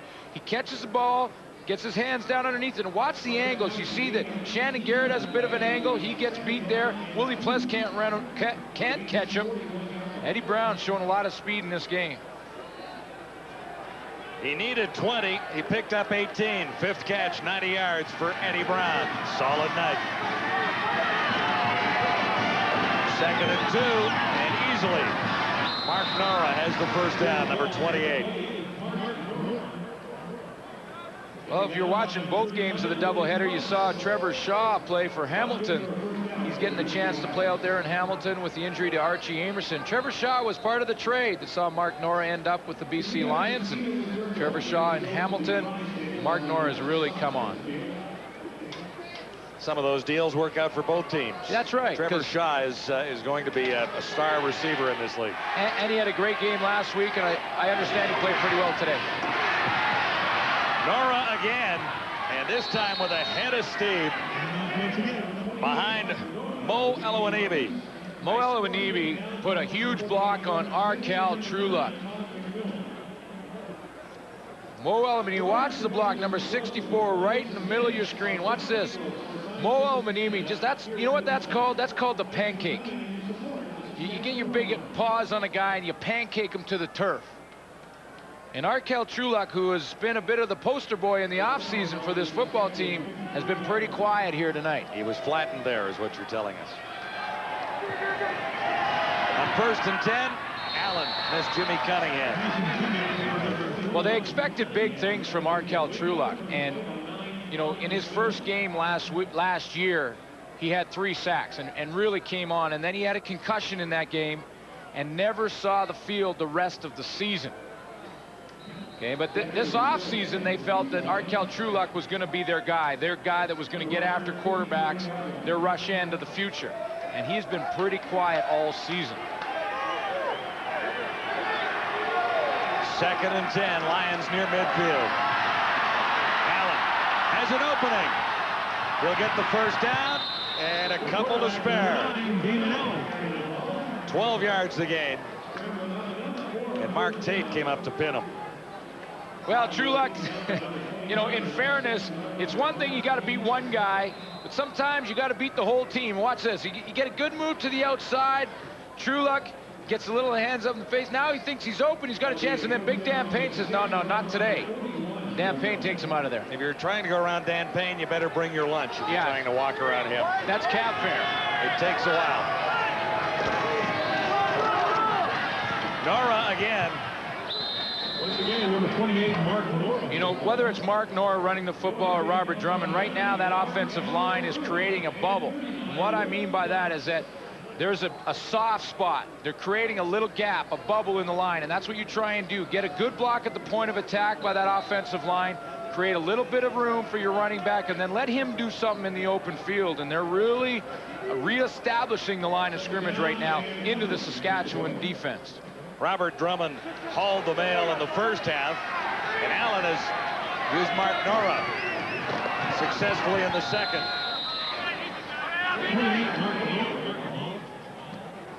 And again, it's Nora. Well, and you know, it's important to emphasize that this is an O-line that's been slapped together because of injuries. We talked about it, but, you know, Hatfield is in the game. We talked about that. Steve Harden. Little experience on that line. Oh, yeah. I mean, even with some changes up front. And that's what we're talking about. I mean, look at this. 32 years in age, 41 years combined experience, and they're playing against a team. You take Willie Pless out of those 22 years of experience, you don't have much. Allen stands in. End zone toss. He's got the touchdown. One more for Damon Allen. Rocky Henry this time. And that pass was right on the money. His first catch of the night goes for a touchdown.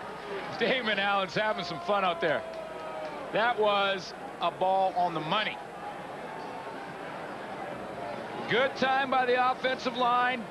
Again, they're controlling the line of scrimmage, and when you do that, you know what?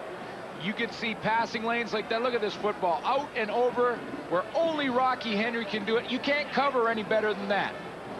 That was Eric Sutton, and you can't be in a better position than Eric Sutton was in, but the ball was perfect.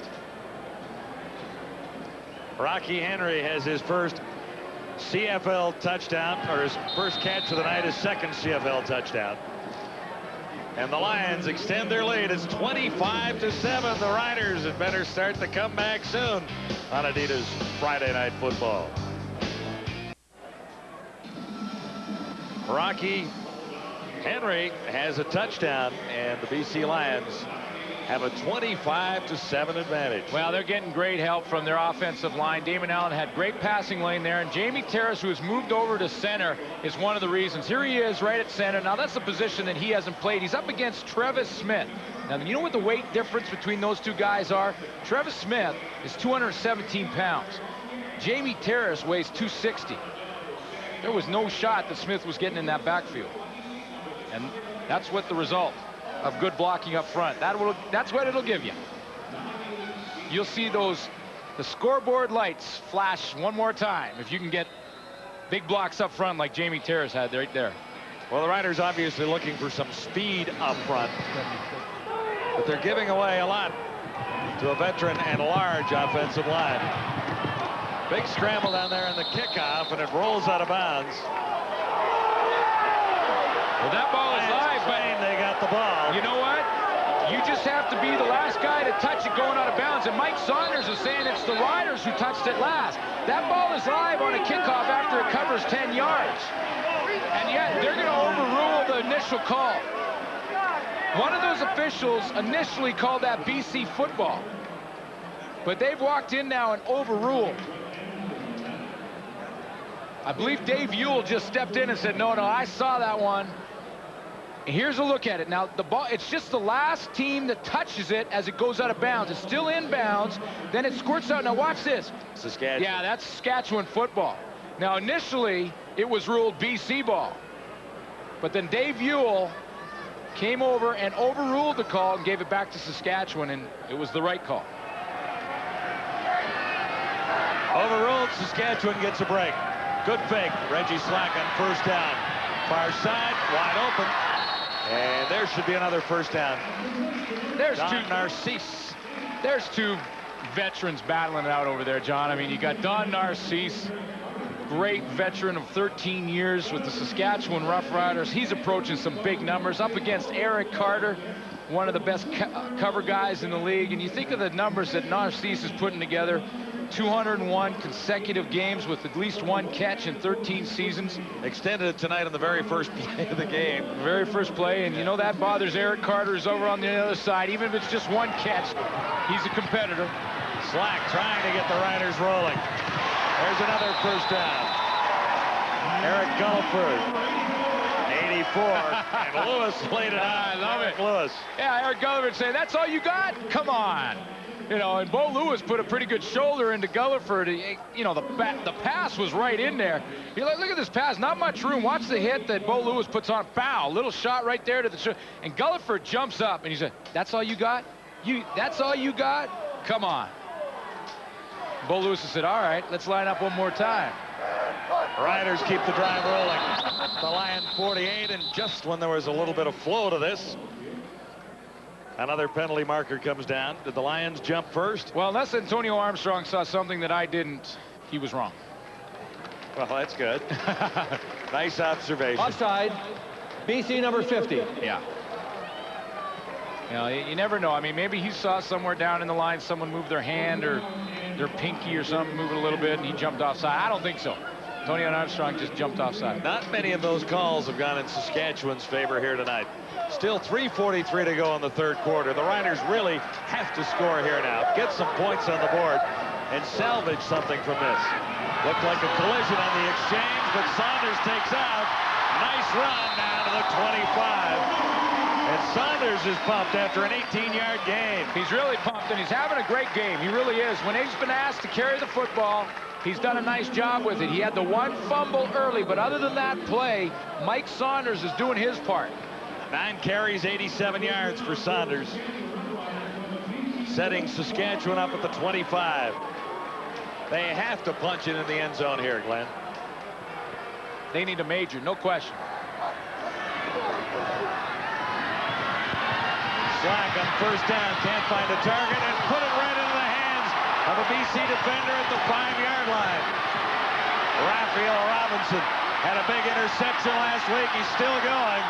And the Roughriders are in deep trouble now. They're getting booed right out of their home ballpark. Oh, boy. You know, it's not the interception.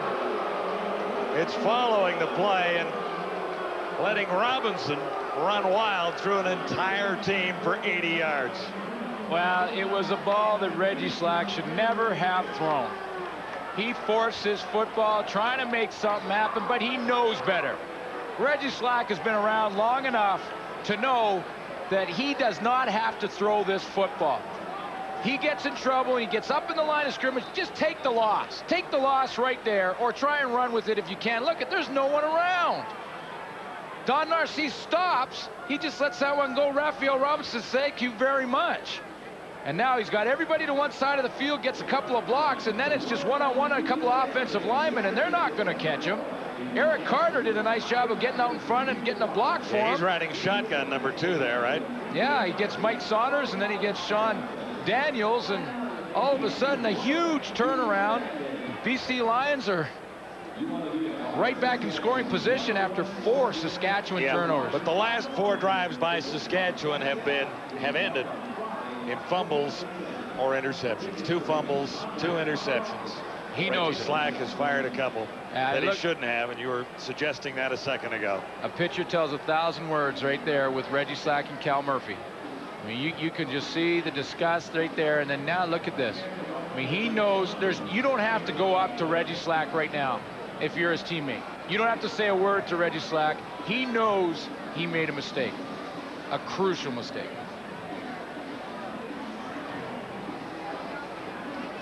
Mike Saunders was chasing Robinson. Well, that was might be winded or slightly shaken up here. There's a long play from Mike Saunders. I mean, he had run a couple of draw plays in the drive, had put together, you know, some pretty good runs, then was blocking on the interception, then had to chase down Raphael Robinson, so he's just trying to catch his wind. Raphael Robinson, a 32-yard interception return to preserve a victory for BC last week. So he's having a nice start to his season. Next week, we're on the road again. Doubleheader Thursday. We'll be in Montreal for the Stampeders and the Alouettes. That should be pretty good ball game. And then Winnipeg at British Columbia on Thursday night. So a doubleheader on CFL Live next Thursday here on TSN. Well, there's a good crowd here, but they don't have a whole lot to cheer about right now. Well, and this football community is getting a little impatient. There's no question about that. Nice smooth play on the end around to Eddie Brown. And Allen made it look easy. Douglas Kraft over to make the tackle.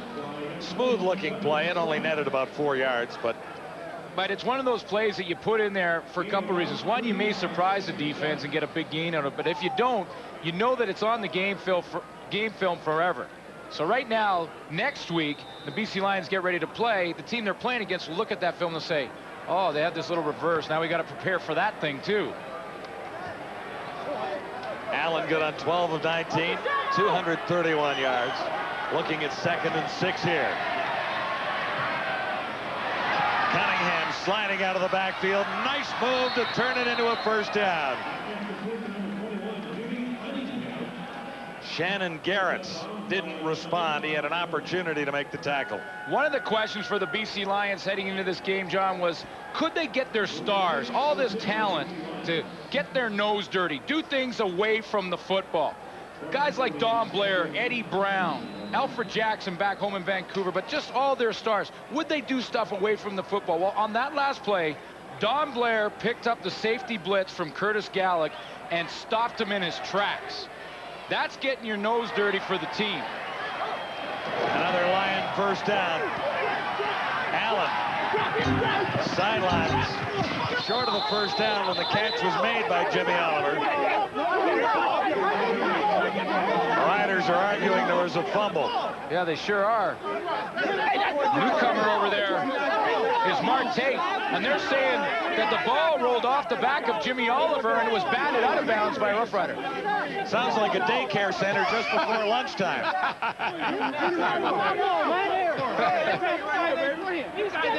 Well, the meal they're serving up is possession of the football. Yeah, it's a little pigskin being served right there.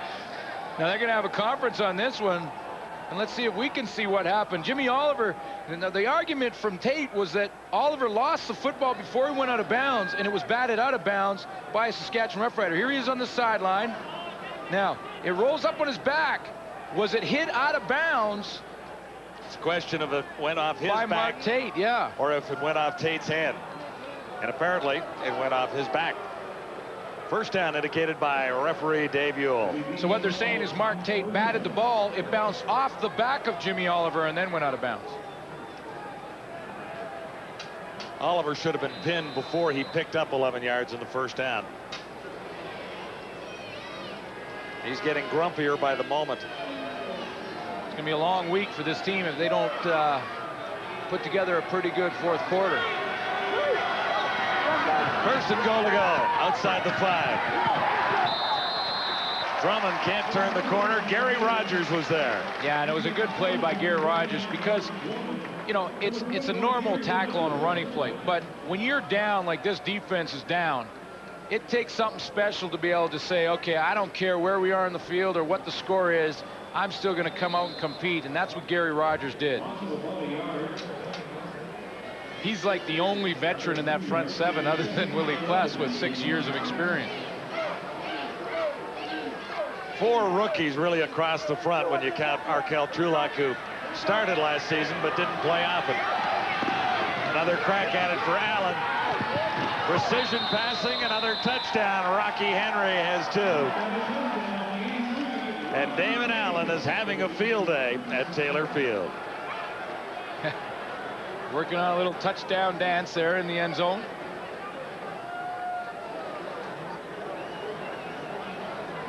Well, again, it was right over the middle, and they're working on Curtis Gallick. Curtis Gallick, number 25, you see him step, then he's going to drop, but he's too far to the field. He can't get over and help to the post pattern. You see he gets there too late. Eric Sutton played outside position, thinking he was going to get Curtis Gallick some help from the safety in the middle. Didn't get it in time. Lou Pasaglia adds 1 more to this BC Lion rout of the Saskatchewan Roughriders. 21 points off turnovers for the BC Lions, and they've got 32 on the board. Yeah, that's the story right there. When you turn the ball over that many times, turns into points, you're going to see a lot of this. That scoreboard clock is going to be flashing all night. Damon Allen makes the right read. You see how he looked off to his left, just enough to hold Curtis Gallick.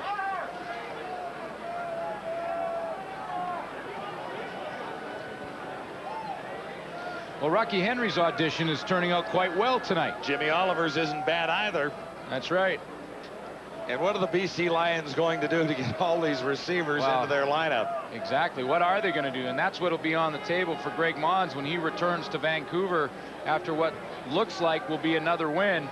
His 8th in a row in the regular season. And now he's got to decide. I got Rocky Henry and Jimmy Oliver both playing great football. I've got Alfred Jackson and Rod Harris sitting at home healthy and ready to go. And anxious. And anxious to go.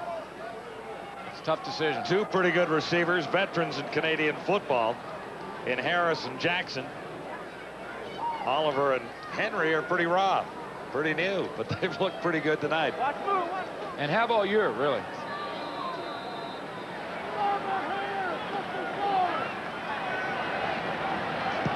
Ready for the BC kickoff. It's short again. Riders will cover this one better this time. But the return is not spectacular.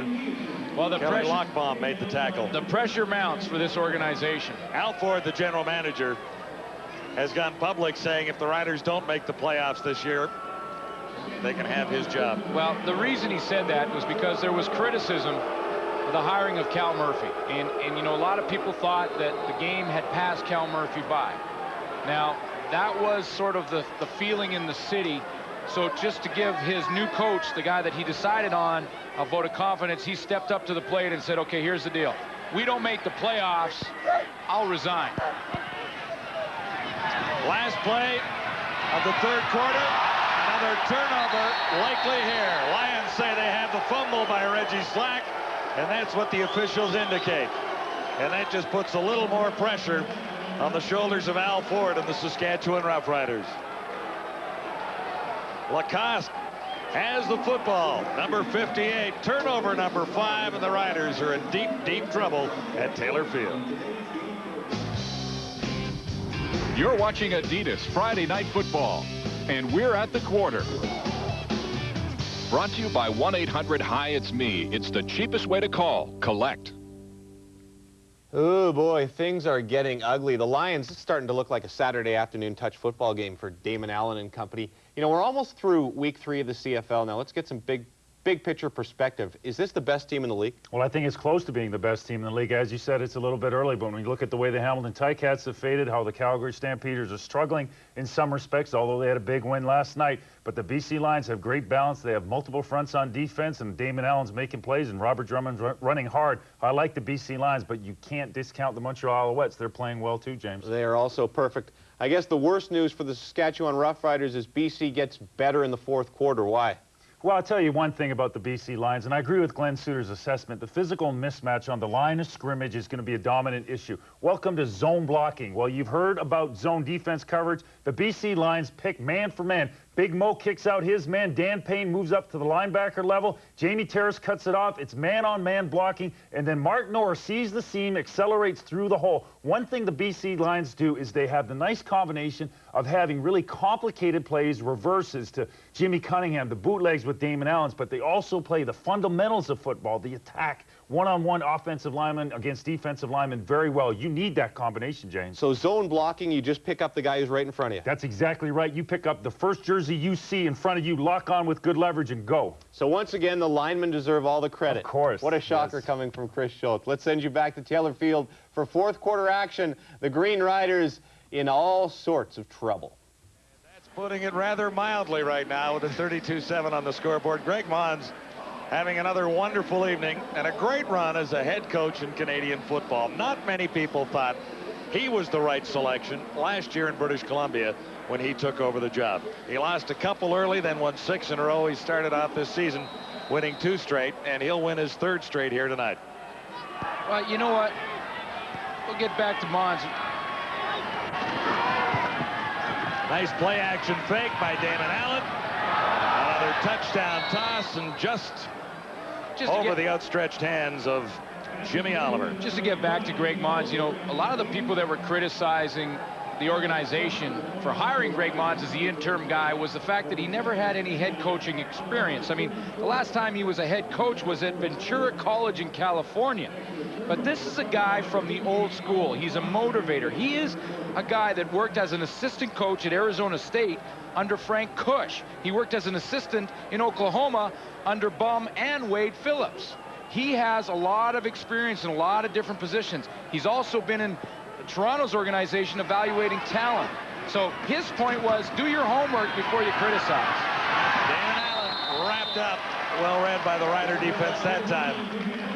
You know, and I think it's a good point. And I think what Greg Mons was trying to say back last year when he took over was, do your homework and judge me after we play a few games. My understanding is that he lets all his assistants do their job. Joe Paupau, the offensive coordinator, really is running what's going out there for Damon Allen right now. And Mons is sitting there watching everything unfold, making the ultimate and final decisions, but easily is making his decisions for the secondary, and his coaches are working for him and coaching for him. And there's Frank Smith, and he talks to each one of his assistants all the time, finds out what they're thinking. But you're right, he lets them coach. And he lets Louis kick. This one he doesn't get away with. Now it's over to Lou Casaglia, and they call it a dead ball as they bobbled it on the exchange. Khari Jones couldn't handle it. It was too hot. The Lions don't need any more points anyway. They're in comfortable control at 32-7. This night apparently over for Saskatchewan starting quarterback Reggie Slack. He's on the bench, and here's 5 of the reasons why. The last 5 possessions have been horrific for Saskatchewan.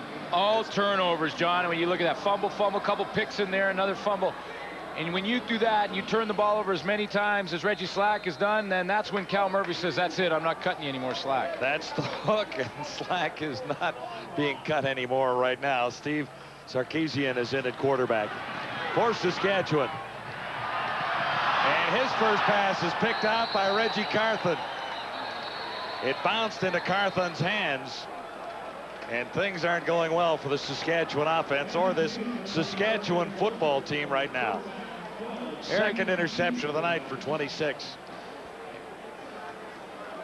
Yeah, it's a tough night for Cal Murphy, no question. I mean, Sarkisian goes in, he makes the read, and he decides, you know, I just want to make something happen right out of the gate, and forces a football. I mean, Bo Lewis had a shot at that interception. He just dropped it. It bounced up in the air, and Reggie Carthon gets his second, and those screws are tightening down a little more on Al Ford and this whole organization. Yeah, your old boss has to be worried a little bit right now, Al Ford, at the display over the last 2 games for Saskatchewan.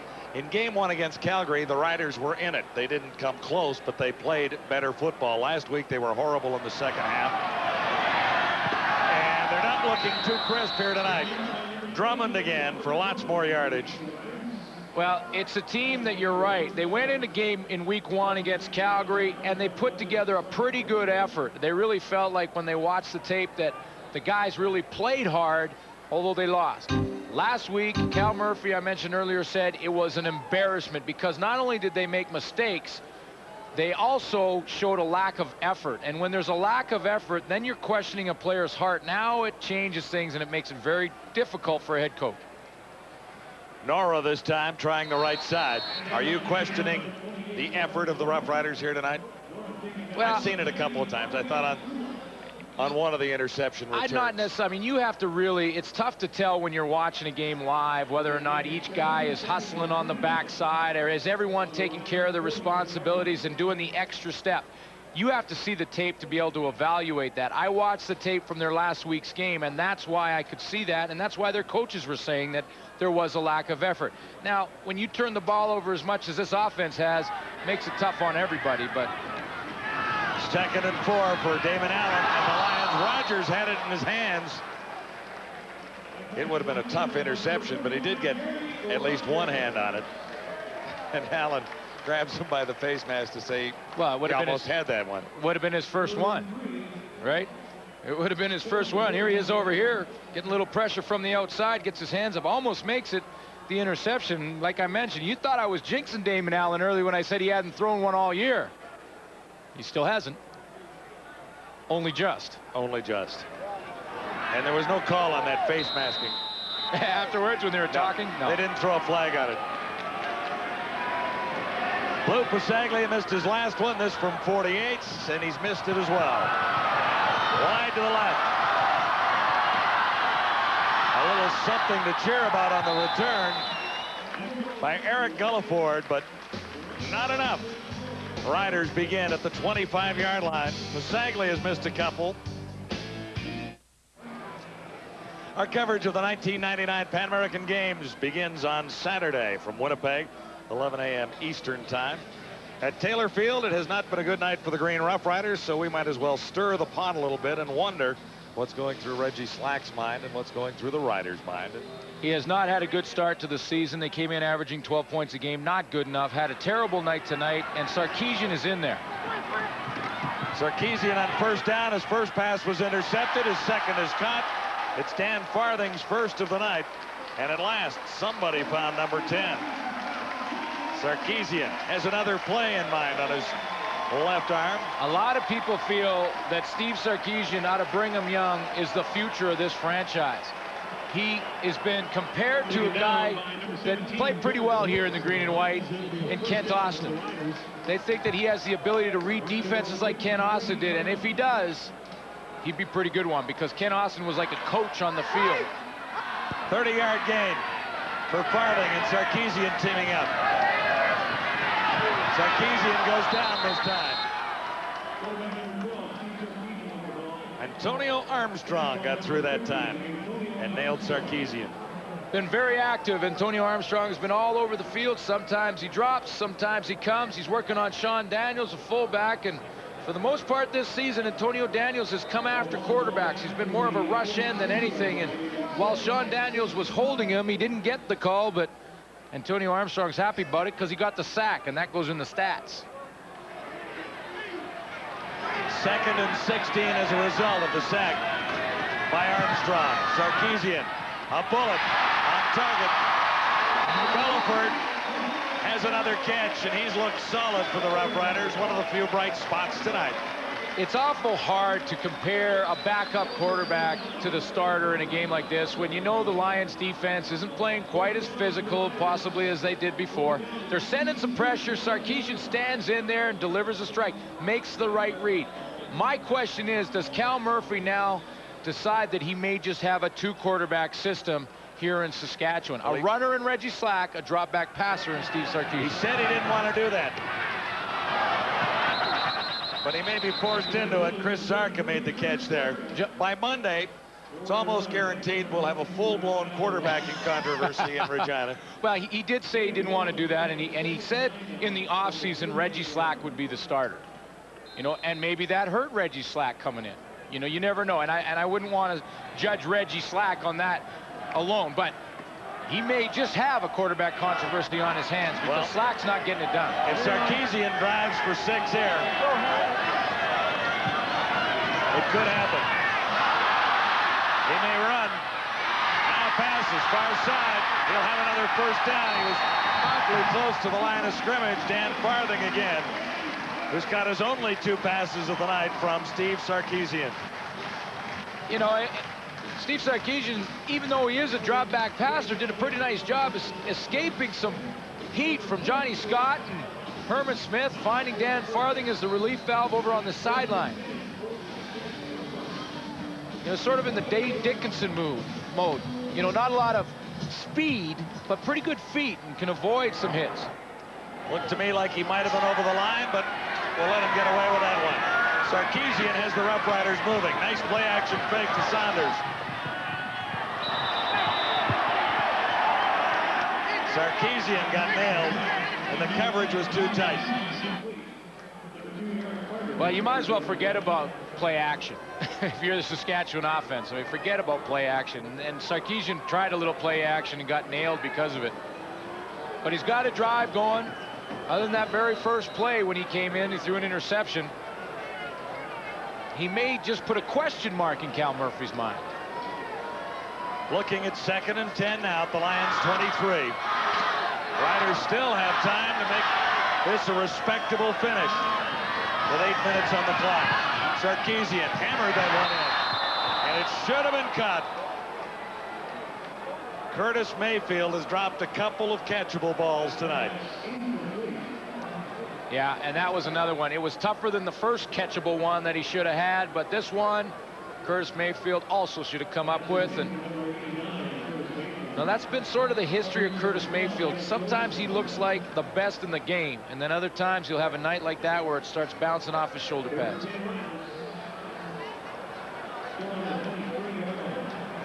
Third and 10. You might as well go for it at this stage of things. Sarkisian stands in, flags come down, and it might have been Fairbrother again at right tackle number 52. These are important Illegal reps. procedure, Saskatchewan 52.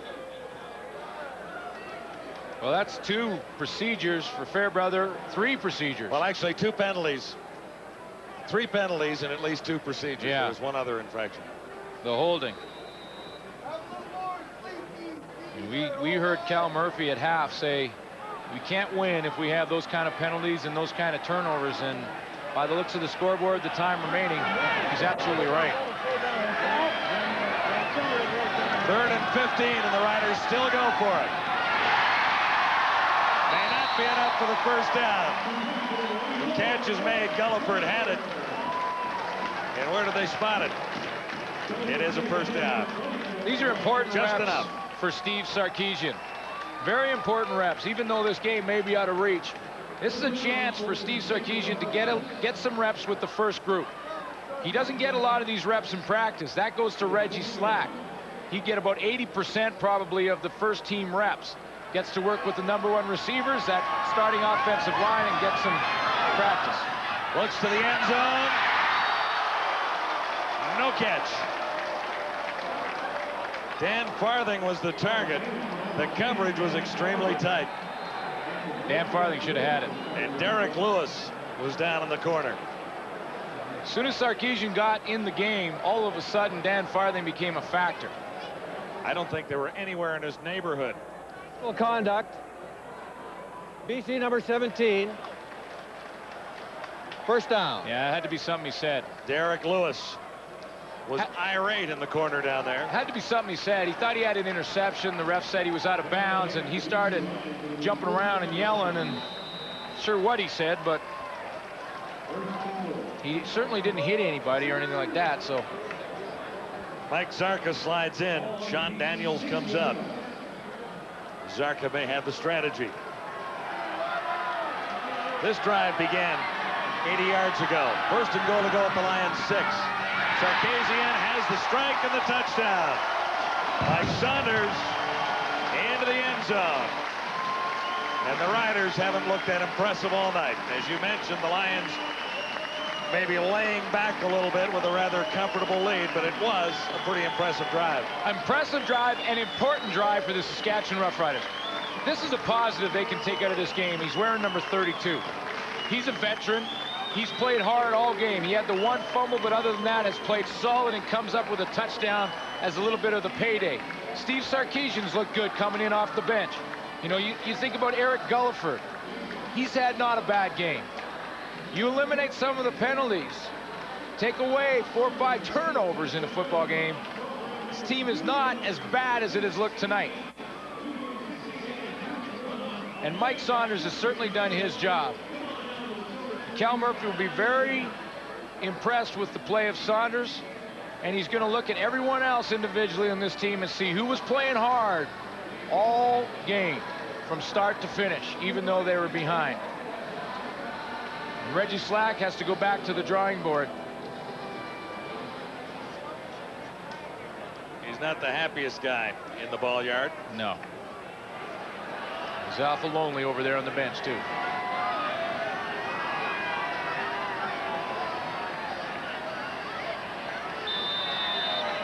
Steve Sarkisian has driven the Roughriders on a nice touchdown march, and then they mess it up again. Something seems desperately wrong with this team trying to get something together. There was a drive in the first half where the Riders controlled the ball and held on to it for about 5 minutes and never got anywhere. Offside, BC 91. Penalty will be applied on the kickoff. Well, Cal has some work to do. I mean, offensively, they have some weapons. I've been impressed with Eric Gulliford. Thought he's played quite well. Their offensive line, if you take away the penalties, haven't done that bad of a job keeping the quarterbacks on their feet. Some bad decisions by Reggie Slack.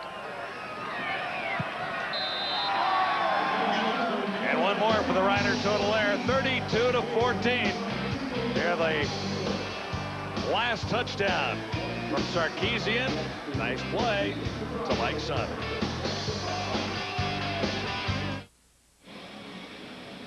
Saskatchewan's most impressive march of the night. 11 plays, 86 yards. Steve Sarkisian at the controls. Saunders has the touchdown.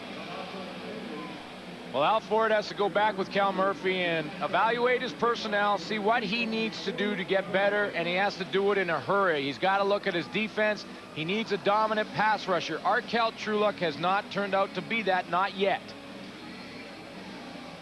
Riders look to kick it out. Away from Cunningham, it'll roll out of bounds. And that's an error, Saskatchewan there.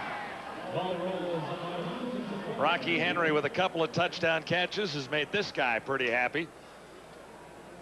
So have the Saskatchewan turnovers, leading directly to BC's 21 points. Damon. Well, that went out of bounds before Cunningham touched it, but take a look at that game story. 6 turnovers, obviously the big picture, 21 points. You can't come back from that, even if you're a real good veteran football team. It's tough. Damon Allen still hasn't thrown an interception. Sarkisian doesn't look bad. Now he's playing against a defense that isn't really the same level of intensity, maybe, but this looks like a pretty powerful BC Lion team right now. It really does. Rocky Henry with the 2 touchdowns to lead the charge tonight. Damon Allen still in there, and Robert Drummond is still pounding away.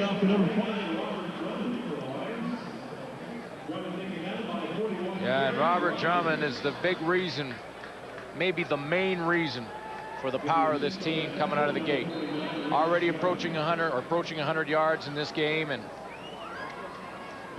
coming in, he was the leading rusher in Canadian football. 38 carries, 260 yards, so he's almost at 360 in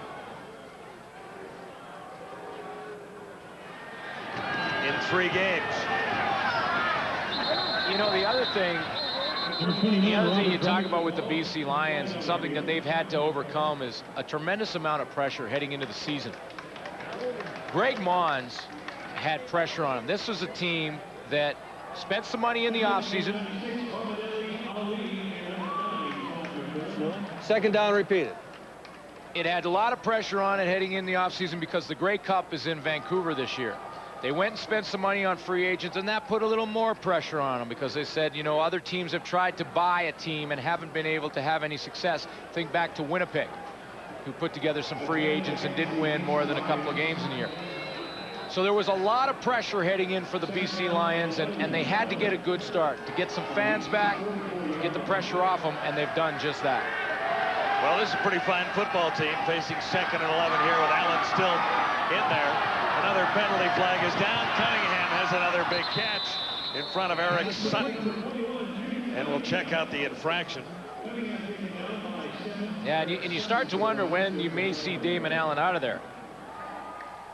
A lot can happen in the Canadian Football League in a short amount of time, and there's still 5 minutes left, so I don't think they're completely comfortable. Offside, BC 21. Second down repeated. So the Lions are likely not completely comfortable with the amount of lead they have right now. 32-14 it stands right now, but that's the only reason Damon Allen's still in there. You know, you could score 3 touchdowns after the 3-minute warning in the CFL. No doubt about that. Can the Saskatchewan Roughriders do that at this stage of this season? Seems a little unlikely.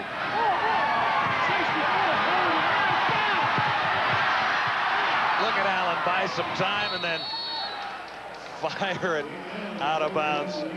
Awfully smooth through 15 CFL seasons, Damon Allen.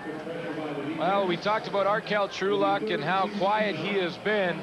He's been working on one of the best, though, in Mo Elowanibi. He's playing the tackle out of Brigham Young. Boy, has he ever been playing well tonight and has played well all season. May got away with a little holding when you get that arm up around the shoulder. That's called holding, but gets away with that one. Has really dominated Arkel Trueluck in this game. Riders will get it back here and now. Oh, another marker goes down as Busaglia puts this one high. Down to the 25. Curtis Mayfield dragged down after a 2-yard return. Antonio Armstrong has had a nice ball game tonight for BC. West standings with the Lions on top, and they'll soon have 2 more. They can add the 6 over there. Should I do it? 6 points. Should I do it? Is it too early to do that? I don't think so.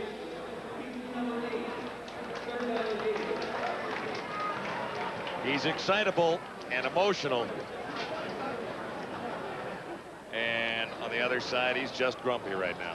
Yeah, he is. This has been another embarrassing evening. And Glenn, you played here for so many years. You know how tough this is when you lay an egg at Taylor Field. You know what? These guys are they should not turn on their radios. No. They should not turn on the TV, because the people in this province care about their football team in a big way.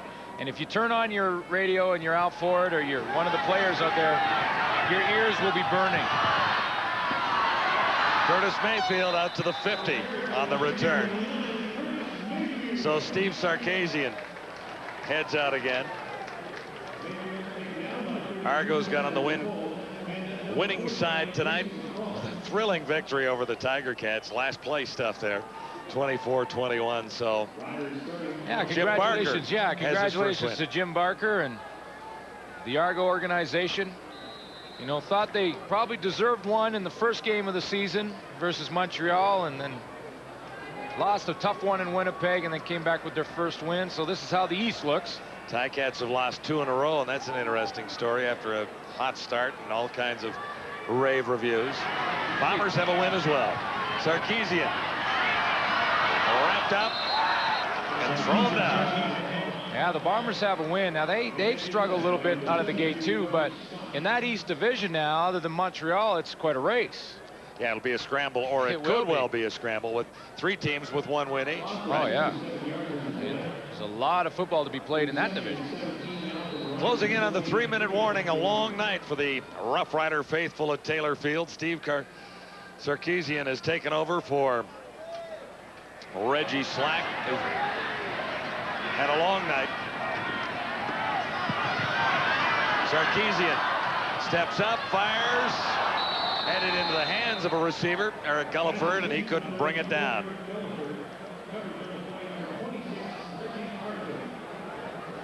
Well, he will be the topic at the coffee shops. Sure he will. Starting tomorrow morning.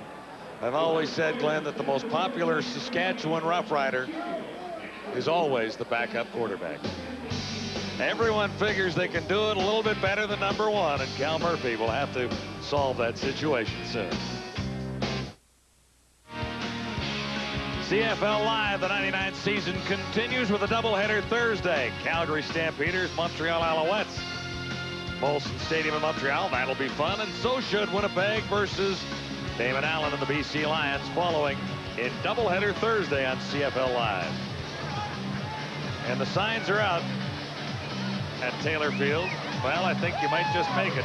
It's a pretty good sign. Reggie Slack. He doesn't want to be on Sports Desk, not tonight. No, and he's going to be. 11 of 22, 141 yards, 2 interceptions, 1 touchdown, and a couple of fumbles. That's what you talk about when you talk about the fans and how much they get into this team. Well, they'll let you know when they're not happy. That sign was painted up during the game. Marker is down on the return, or before the return, I should say, and out to the 50-yard line. Cunningham carries it 19 yards after a 36-yard punt.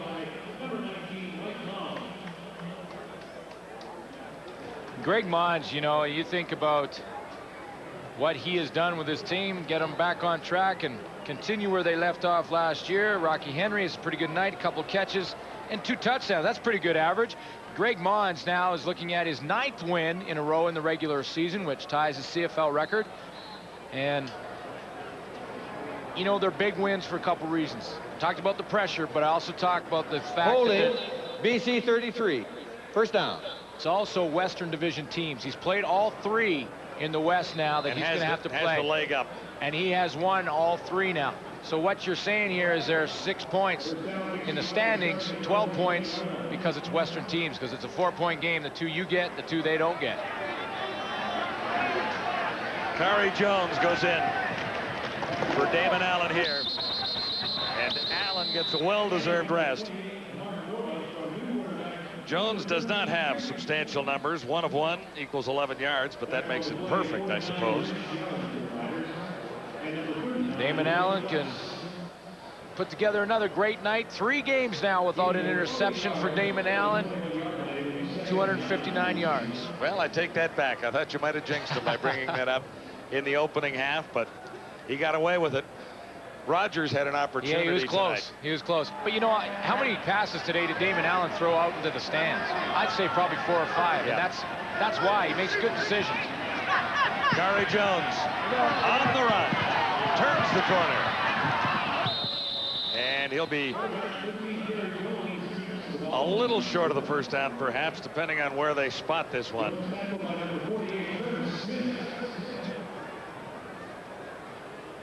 Jones will have enough. Move the sticks and keep possession of the football, try and kill out the clock. This is the point where coaches just want to keep their boys healthy, run the clock down, and head out and get ready for next week. You know, Mike Saunders did a nice job. A lot of those 143 for Saskatchewan were Saunders. Drummonds keep pounding away, and Mark Nora got involved a bit tonight. Yeah, Drummond took a little bit of a rest for 10 or 12 running plays, and Nora looked good. Pretty tough to spot weaknesses as Nora carries again, and he's bashed his way through for substantial yardage tonight. And Nora has done a nice job in the first 2 games blocking, but when you do that, it's awful great to get the payoff, you know, in the 3rd game, 4th game down, when you start to feel the football a little bit. You start to get the rock a couple times and put some yardage up, get a feel for it. And, you know, Mark Nora, when he was at UBC, was known as a running tailback. I mean, the guy carried the football. 9 carries, 50 yards for Nora so far tonight. Kari Jones just fired that over the line. Almost a basketball pass. The way he let it go because the charge was coming.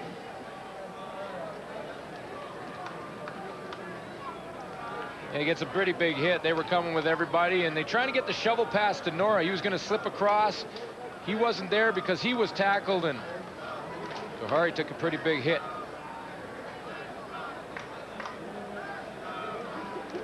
Well, the pass went nowhere, and the Lions kick it away. 32-14, BC has dominated from the opening gun. Gulliford. Nice smooth return here for Eric Gulliford out across the 50.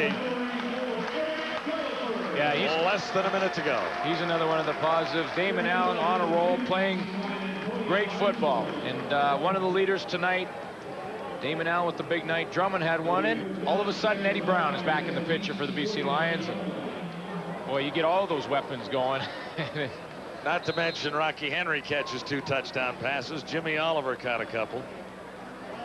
And a couple guys on the shelf, like we mentioned earlier, back at home in Vancouver, that are pretty good ones. And Alfred Jackson and Rod Harris.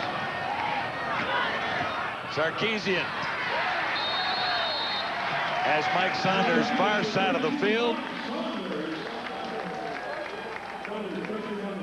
He's a yard shy of the first down.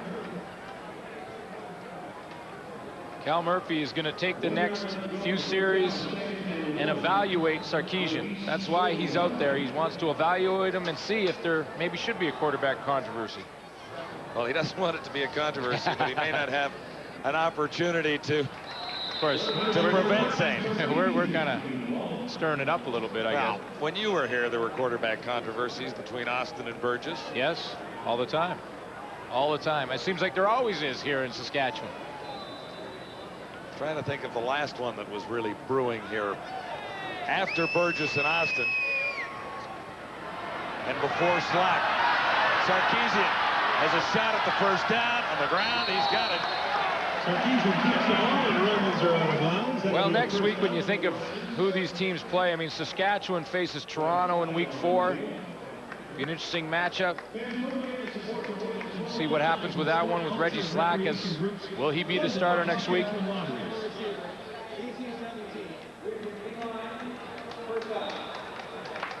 Jim Barker over in Toronto will be working on the momentum of his first win, and Cal will still be trying to regroup and find his first win. Al Ford will be going through the scouting program to see if there's any other talent out there that he can maybe bring in and push some people. They may need a little help. The Roughriders. 23 seconds left on the clock. Sarkisian would love to put it in the end zone one more time. And he does. Mike Saunders has the touchdown. And there you go. There's your quarterbacking controversy right there. We've got it started now. We've got it started, and Steve Sarkisian has helped us out a little bit with a couple of good series, and he capped them off both with the same guy who deserves to have a couple touchdowns in this game, Mike Saunders, who's really put together a good game in a losing effort. Nice throw by Sarkisian. He gets pretty good time up front. It goes right to his tailback, Mike Saunders. Nice pass again late in the game. BC comfortably in control and laying off a little bit on a couple of the drives by Sarkisian, or at least on a couple of the plays that Sarkisian made. But still, he stood in there and put 2 touchdowns on the board. Oh, boy. And oh. You know, I played here when it was like that early in the 80s. We didn't win a whole lot of games. Then you did with this guy in '89. You got to the Grey Cup when Al Ford took over. That was his first year, I do believe, as the general manager, '89. Yes, it was. It gets very tough here when you're not winning. You know what? When you're winning, it's the best place in the world to play. Absolutely. And when you're not winning, it can be at times the exact opposite, because the pressure mounts, the heat is on, the fans want answers, and they want them yesterday. I don't think in Saskatchewan with this football team as they went into this season, people were expecting the Roughriders to come out of the gate and be 3-0.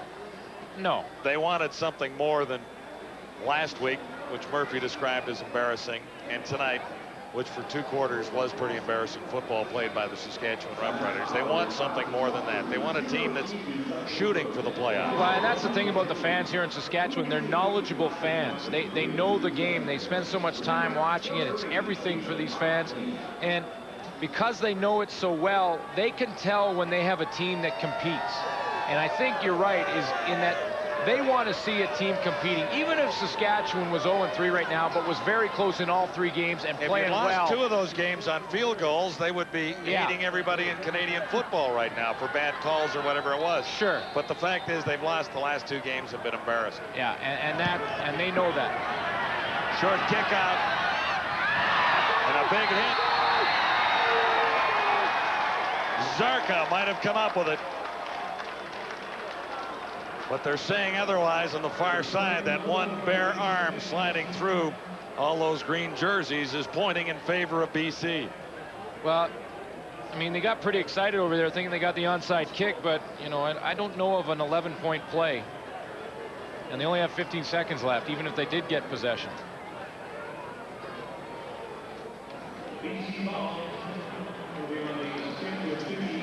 So the Lions will take 15 ticks off this clock and wrap up their third victory. Congratulations to BC on a superb start to the season. We've talked a lot about how much fun Damon Allen seems to be having and the job that Greg Mons has done so far, but there's an awful lot of talent accumulated on this BC Lion roster. Next up for BC is the Winnipeg Blue Bombers. So he has Winnipeg back in BC Place. I believe that's where the game is. 9 straight regular season win, the only blemish on the record, the biggest game that Greg Mons coached in last year, and that was the Western Final. But yeah, well, he'd give 9 away straight regular season wins, and he'd trade any of those for a victory at Commonwealth to get a shot at the Grey Cup last year. Yeah, absolutely. He'd give them all away for a shot at the Grey Cup, but he'll take it. He's on a roll.